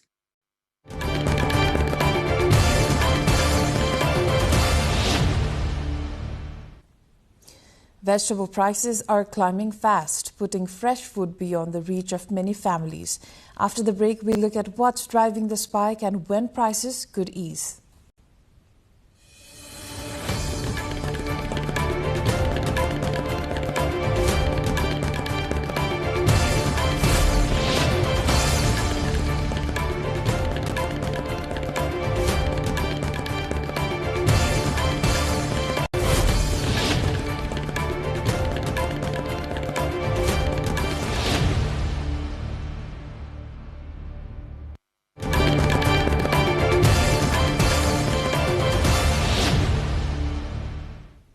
You're watching NTV World News Hour. Time for the cover story. Vegetable prices in the Kathmandu Valley have soared, putting additional pressure on household budgets as supply disruptions and reduced production drive costs higher. Some seasonal vegetables have increased by up to 172%, while off-season vegetables have become nearly 4 times more expensive compared to last year. Sarah Sapsanama Rai along with Pawan Barsha Shah looks more.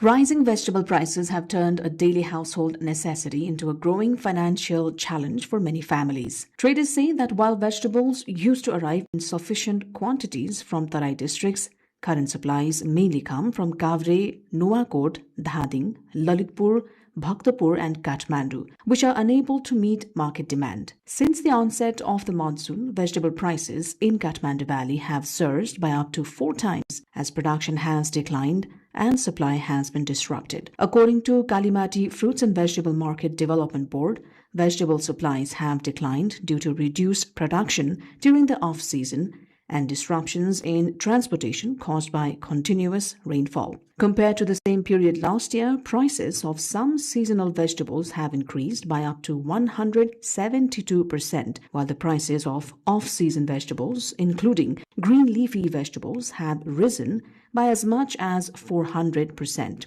According to Monday's price list, nearly all vegetables except tunnel-grown tomatoes have become costlier. Prices of Nepali potatoes, green beans, bottle gourd, pointed gourd, snake gourd and sponge gourd have all increased.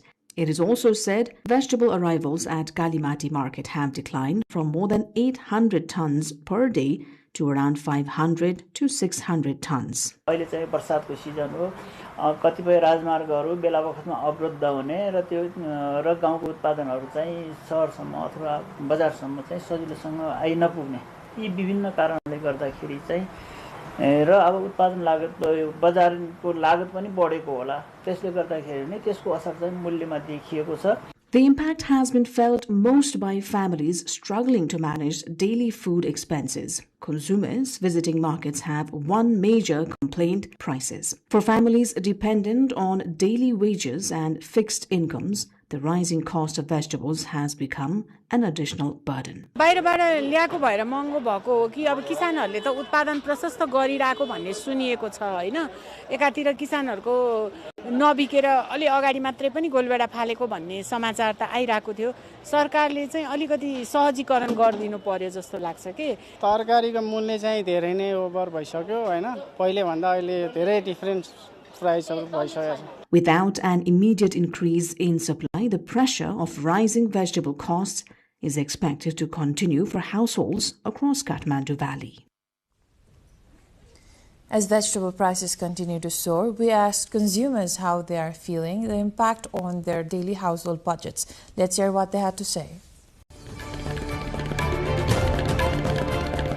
Season यस्तो हो अहिले तपाईको पानी परे बेला नि भयो season अनुसारले माल महँगो सस्तो हुने हो तपाईको अहिले बर्खा पनि भयो त्यही भएर अलिक धेरै महँगो त हैन अब यो पानीले सबै तपाईको उभेर पनि महँगो भएको हो महँगो भन्न त मिल्दैन त्यतिको ठिकै हो अब खानी मान्छेलाई महँगो भन्दा यहाँ अब आउने त्यही हिसाबले बेच्ने हो हामीले अब जसै त्यही अलि पानी उभेर बाटो उभेको भएर अलिकति महँगो भयो न त यति महँगो त हैन अब बर्खामा त महँगो भइहाल्छ अहिले बेला महँगो नभए बर्खामा मात्रै महँगो हुन्छ हो नि अब खै ठिकै लागेको छ यहाँ आउँदाखेरि त तरकारीको भाउ ठिकै छ अब बाहिर चाहिँ अलिक महँगो छ हैन यहाँ आएर किन्दा चाहिँ हामीलाई चाहिँ ठिकै लागेको ठिकै छ मिलाएरै दिनु भएको छ बर्खा भएर होला नराम्रो पनि भएको होला अनि अब म हेर्दै कुन चाहिँ राम्रो छ कस्तो सफा तरकारी छ त्यो हेर्दै आएको धेरै जस्तो राम्रो देखेन नभएपछि म अरूको बजारतिर हेर्दै आएको महँगै हुन्छ किसानले दुःखै गर्नुपर्छ किसानले दुःख गरे अनुसार अब किसानले पनि पाउनु पर्यो अब व्यापारीहरूले पनि महँगो गरेर बेच्नु भएन गाडीको भाउ हेर्दा अलि पोहोर पराको भन्दा महँगो छ अब यो अब खेती किसान गर्ने धेरै मान्छे भएनन् सबै विदेश जाने भए खेती कसैले नगर्ने हुनाले अब सागसब्जी अब के अरे सर्टेज भएको हुनाले त्यसै पनि महँगो हुन्छ फेरि यो बर्खा सिजन पर्यो बर्खा सिजनले गर्दा मान्छेले खेतबारीमा धान रोपे है पानी धेरै पर्यो पानी धेरै भएपछि तरकारी पनि कम भयो बर्खा टाइम छ अब बाहिरबाट तरकारीहरू आउनु पाउँदैन त्यही भएर नि ठिकै छ हैन यहाँ उत्पादन भएर सबैलाई खान नि त्यति पुग्दैन अनि बाहिरबाट आउने भएर पहिरोहरू अब यस्तो बाढी पहिरोहरू होला अनि अब बिन्सहरू भयो महँगो नै हो भने अब के गर्ने बहिनी त्यसको त अप्सनै छैन अरू महँगो त छैन नर्मल नै लाग्यो मलाई त रेट अब काक्ती किनेर लाए अस्ति पनि 200-250 मा किनेको थियो आज पनि त्यही रेट हो महँगो भएर यो असारमा चाहिँ तरकारी खेती धेरै हुँदैन नि त्यही भएर महँगो भएको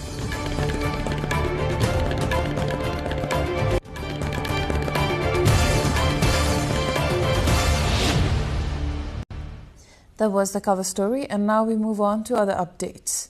2 individuals have been arrested in connection with the leak of the first semester MBS examination question paper at Tribhuvan University.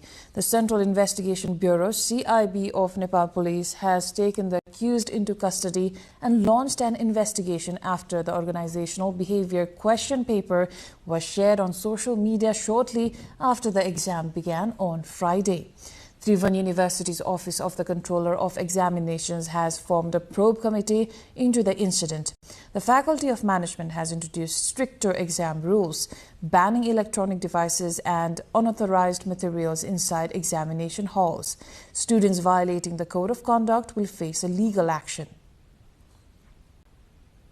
Nepal's Minister for Education and Sports, Sasmit Pokhrel, has echoed the need for structural reforms and quality enhancement in teaching learning activities to improve Nepal's education sector. During an interaction with teachers at Janakpur Dham-based Ram Swarup Ramsagar multiple campus in central Dhanusa district today, the minister urged the college to prioritize structural reforms and deliver quality education in line with the demands of the time. हामीले चाहिँ समस्याहरू धेरै छन् समस्याको समाधान खोजेर अगाडि बढ्ने क्रममा छौं कामहरू धेरै छ चुनौतीहरू पनि छन् अवसरहरू पनि छन् चुनौती अवसरलाई केलाउँदै हामी अगाडि बढिरहेका छौं अहिले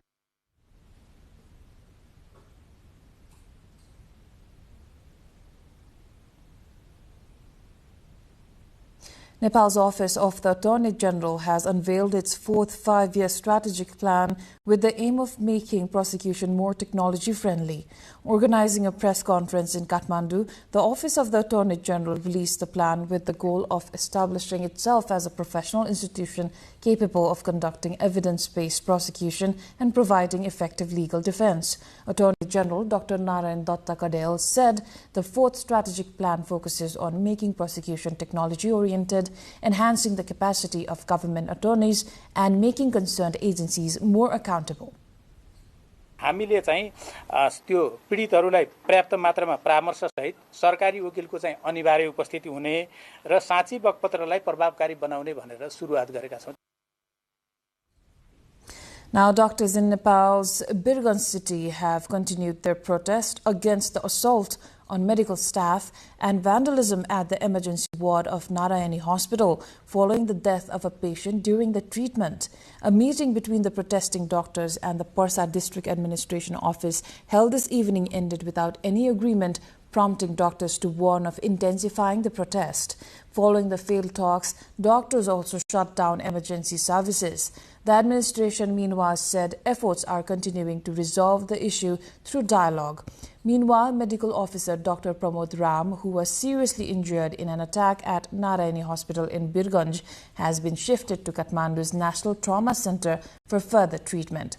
Health and Food Safety Minister Nisha Mehta visited the trauma center, reviewed Dr. Ram's condition, and directed doctors and hospital authorities to ensure proper treatment.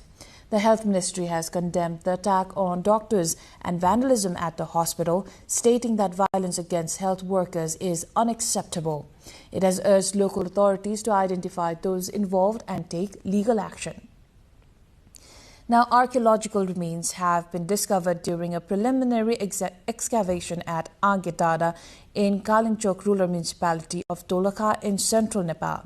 The site, locally known by the Tami community as the Palace of King Khandu, yielded fragments of clay pots, roof tiles, charcoal, a 3-stone hearth, a traditional grinding stone, and stone wall and window structures. Officials said the findings indicate the site may hold significant historical and archaeological value. Following the discovery of the artifacts, authorities plan to conduct a detailed archaeological study and further excavation to determine the site's age, origin, and historical importance. Now, a local government's intervention has transformed the lives of 2 children who had been living in a cave in Nepal's far western region. The 2 siblings are now attending school, with their family also receiving support aimed at improving their long-term future. Vijeta Bhandari, along with our local correspondent Sitaram Oja, brings a report. For Lakshmi and Deepak Bhatta, the journey from a cave to a classroom has finally become a reality. The siblings, who once lived in a cave with their father in Doti's Dorayal rural municipality in western Nepal, are now enrolled in school and receiving the support needed to rebuild their lives. The 2 children had been living in a cave in Allari, Ward number 3, where extreme poverty had left them without regular access to education and many other basic necessities. After learning about the situation, Dorayal rural municipality stepped in, arranging school enrollment, accommodation, meals, clothing, and other essential care. The municipality has also begun the process of obtaining citizenship for the children's mother and says it plans to help the mother secure employment with the aim of improving the family's long-term living conditions.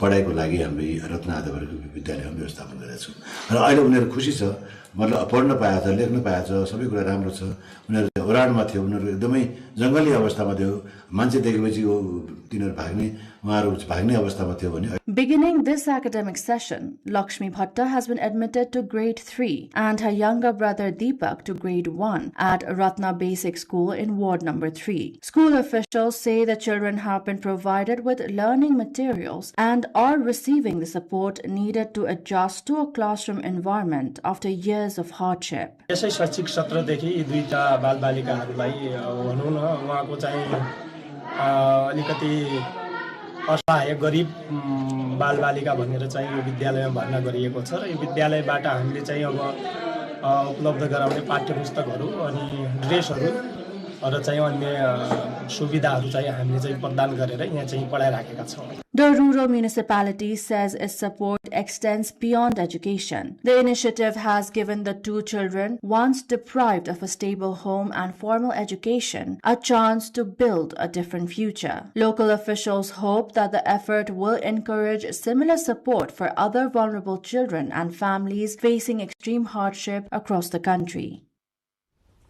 Now, before we move on to the international updates, let's take a quick recap of the headlines. Security chiefs recalled from Nepal's Sunsari district following deadly clash. Restraint urged as 5-member probe committee formed.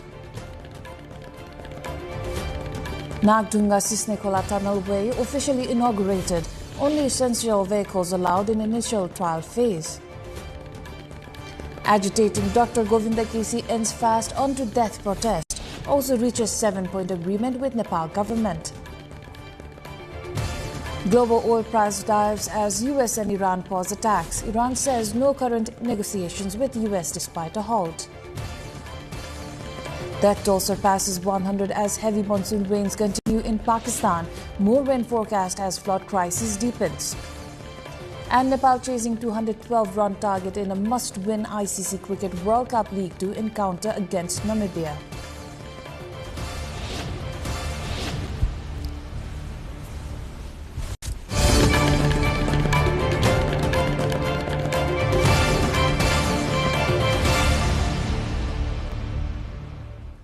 Iranian Foreign Ministry spokesperson Ismail Baghei said that Iran was not currently engaged in any negotiations with the United States, despite a halt in the recent fighting between the two sides. He added that Iran was not currently engaged in any negotiations with the United States. پیام‌هایی را از طرف آمریکایی به ما منتقل بکنند در مورد تحولات جاری در منطقه ولی در حال حاضر ما هیچ مذاکره‌ای با طرف آمریکایی نداریم. Israeli Prime Minister Benjamin Netanyahu departed for Washington for talks with U.S. President Donald Trump, with Iran expected to top the agenda alongside other key strategic issues. Ahead of the visit, Netanyahu described the trip as both a great privilege and a great responsibility. Netanyahu is scheduled to meet Trump at the White House on Tuesday. He also said he plans to attend the UN General Assembly in New York later this year, despite earlier comments by New York City Mayor Zohran Mamdani about arresting him over an International Criminal Court warrant. Mamdani has since acknowledged he has no legal authority to carry out such an arrest, while Netanyahu said he was not concerned and accused the mayor of fomenting hate. In other news, North Korean leader Kim Jong-un paid respects at war memorials marking the 73rd anniversary of the Korean War armistice. State media KCNA has reported, with his daughter joining him for the first time at the commemorations. Kim visited cemeteries, met veterans and laid flowers at the graves of first-generation guerrilla fighters, while reiterating Pyongyang's claim of a great victory in the 1950 to 1953 war, according to KCNA. The Korean War ended with an armistice rather than a peace treaty. North Korean state media photographs and videos showed Kim's daughter, known as Ju-ae, walking beside him during the visits, positioned at the center of ceremonial formations and greeting elderly veterans alongside her father, underscoring her increasingly prominent public profile. India's youth-led cockroach movement, whose protests have forced the education minister's resignation, urged authorities on today to release all demonstrations detained in weeks of rallies nationwide. The online Cockroach Janta Party (CJP), which organized protest over exam paper leaks and other irregularities, said they have received reports of students held in detention, particularly in the states of Assam, West Bengal and Bihar. The protest group said in a statement that any failure to release those detained or withdraw the criminal cases would amount to a breach of public trust. It added that it would take further necessary steps if its demand was not met.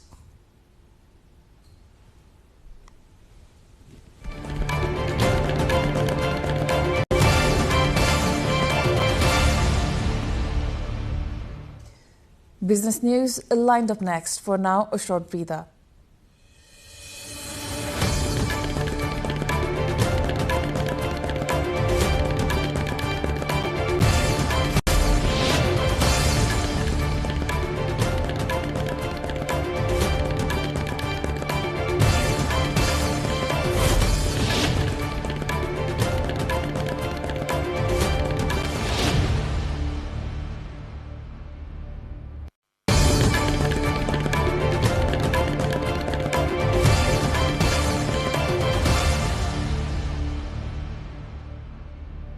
Bangladesh and China have launched the construction of the China's Economic and Industrial Zone (CEIZ), an 800-acre industrial development near the port city of Chatgong, in a move aimed at boosting foreign investment and creating thousands of jobs.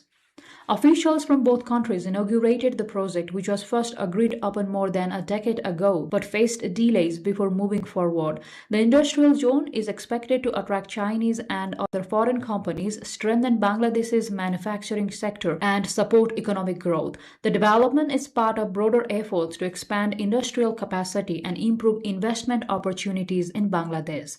Officials say the project can generate significant employment and contribute to trade and industrial development in the region.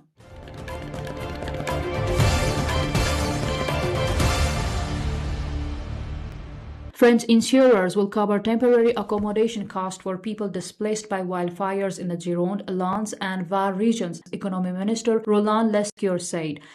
The support package agreed with insurance industry group France Assurers will provide coverage for up to 3 weeks for evacuated residents, whether or not their homes have suffered damages. The measure comes as around 220,000 people have been forced to evacuate since Wednesday due to wildfires spreading across areas near Arcachon Bay, a major tourist destination. The French government says the initiative aims to provide financial relief to affected residents while emergency services continue firefighting operations.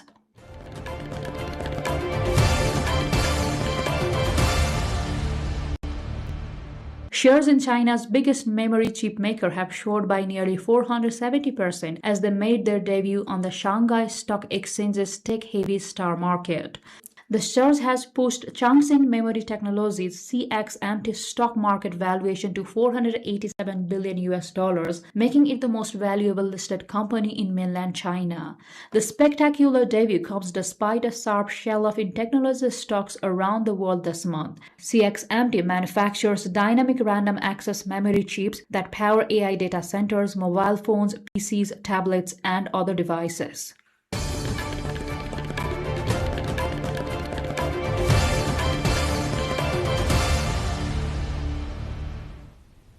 Time now for sports update.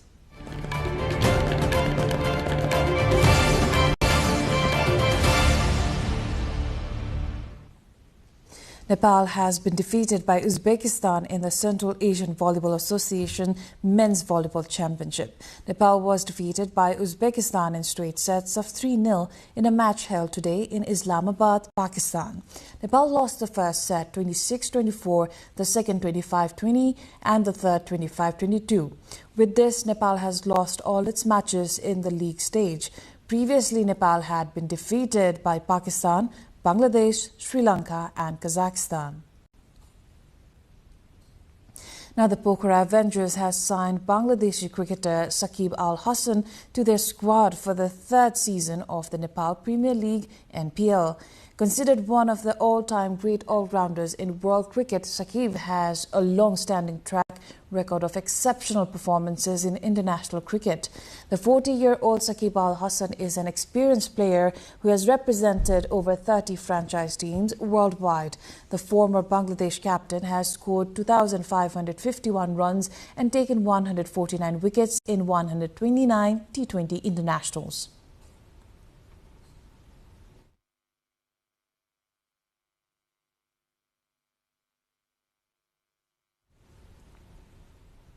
FIFA President Gianni Infantino has hit back at critics of the World Cup, accusing them of spreading hate and false narratives while defending the tournament as a success that celebrated unity, safety and inclusion.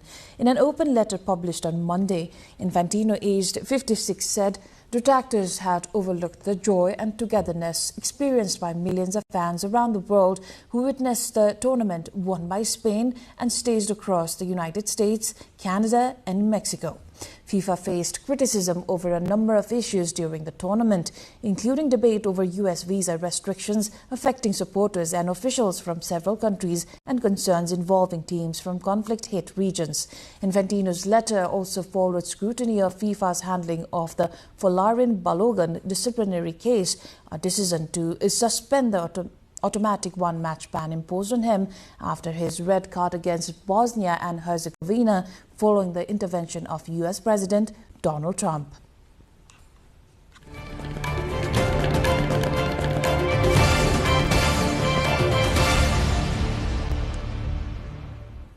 Now the weather updates, first from Nepal and then across the world.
Before wrapping up, let's take a look at the headlines once again.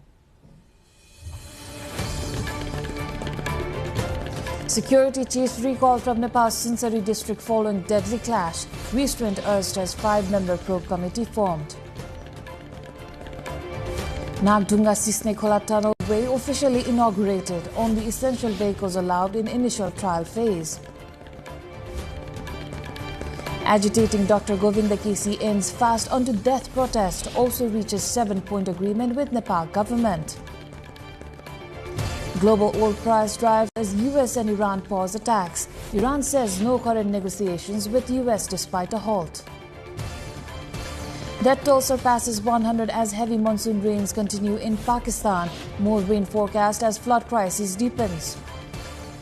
And Nepal chasing 212-run target in a must-win ICC Cricket World Cup League 2 encounter against Namibia.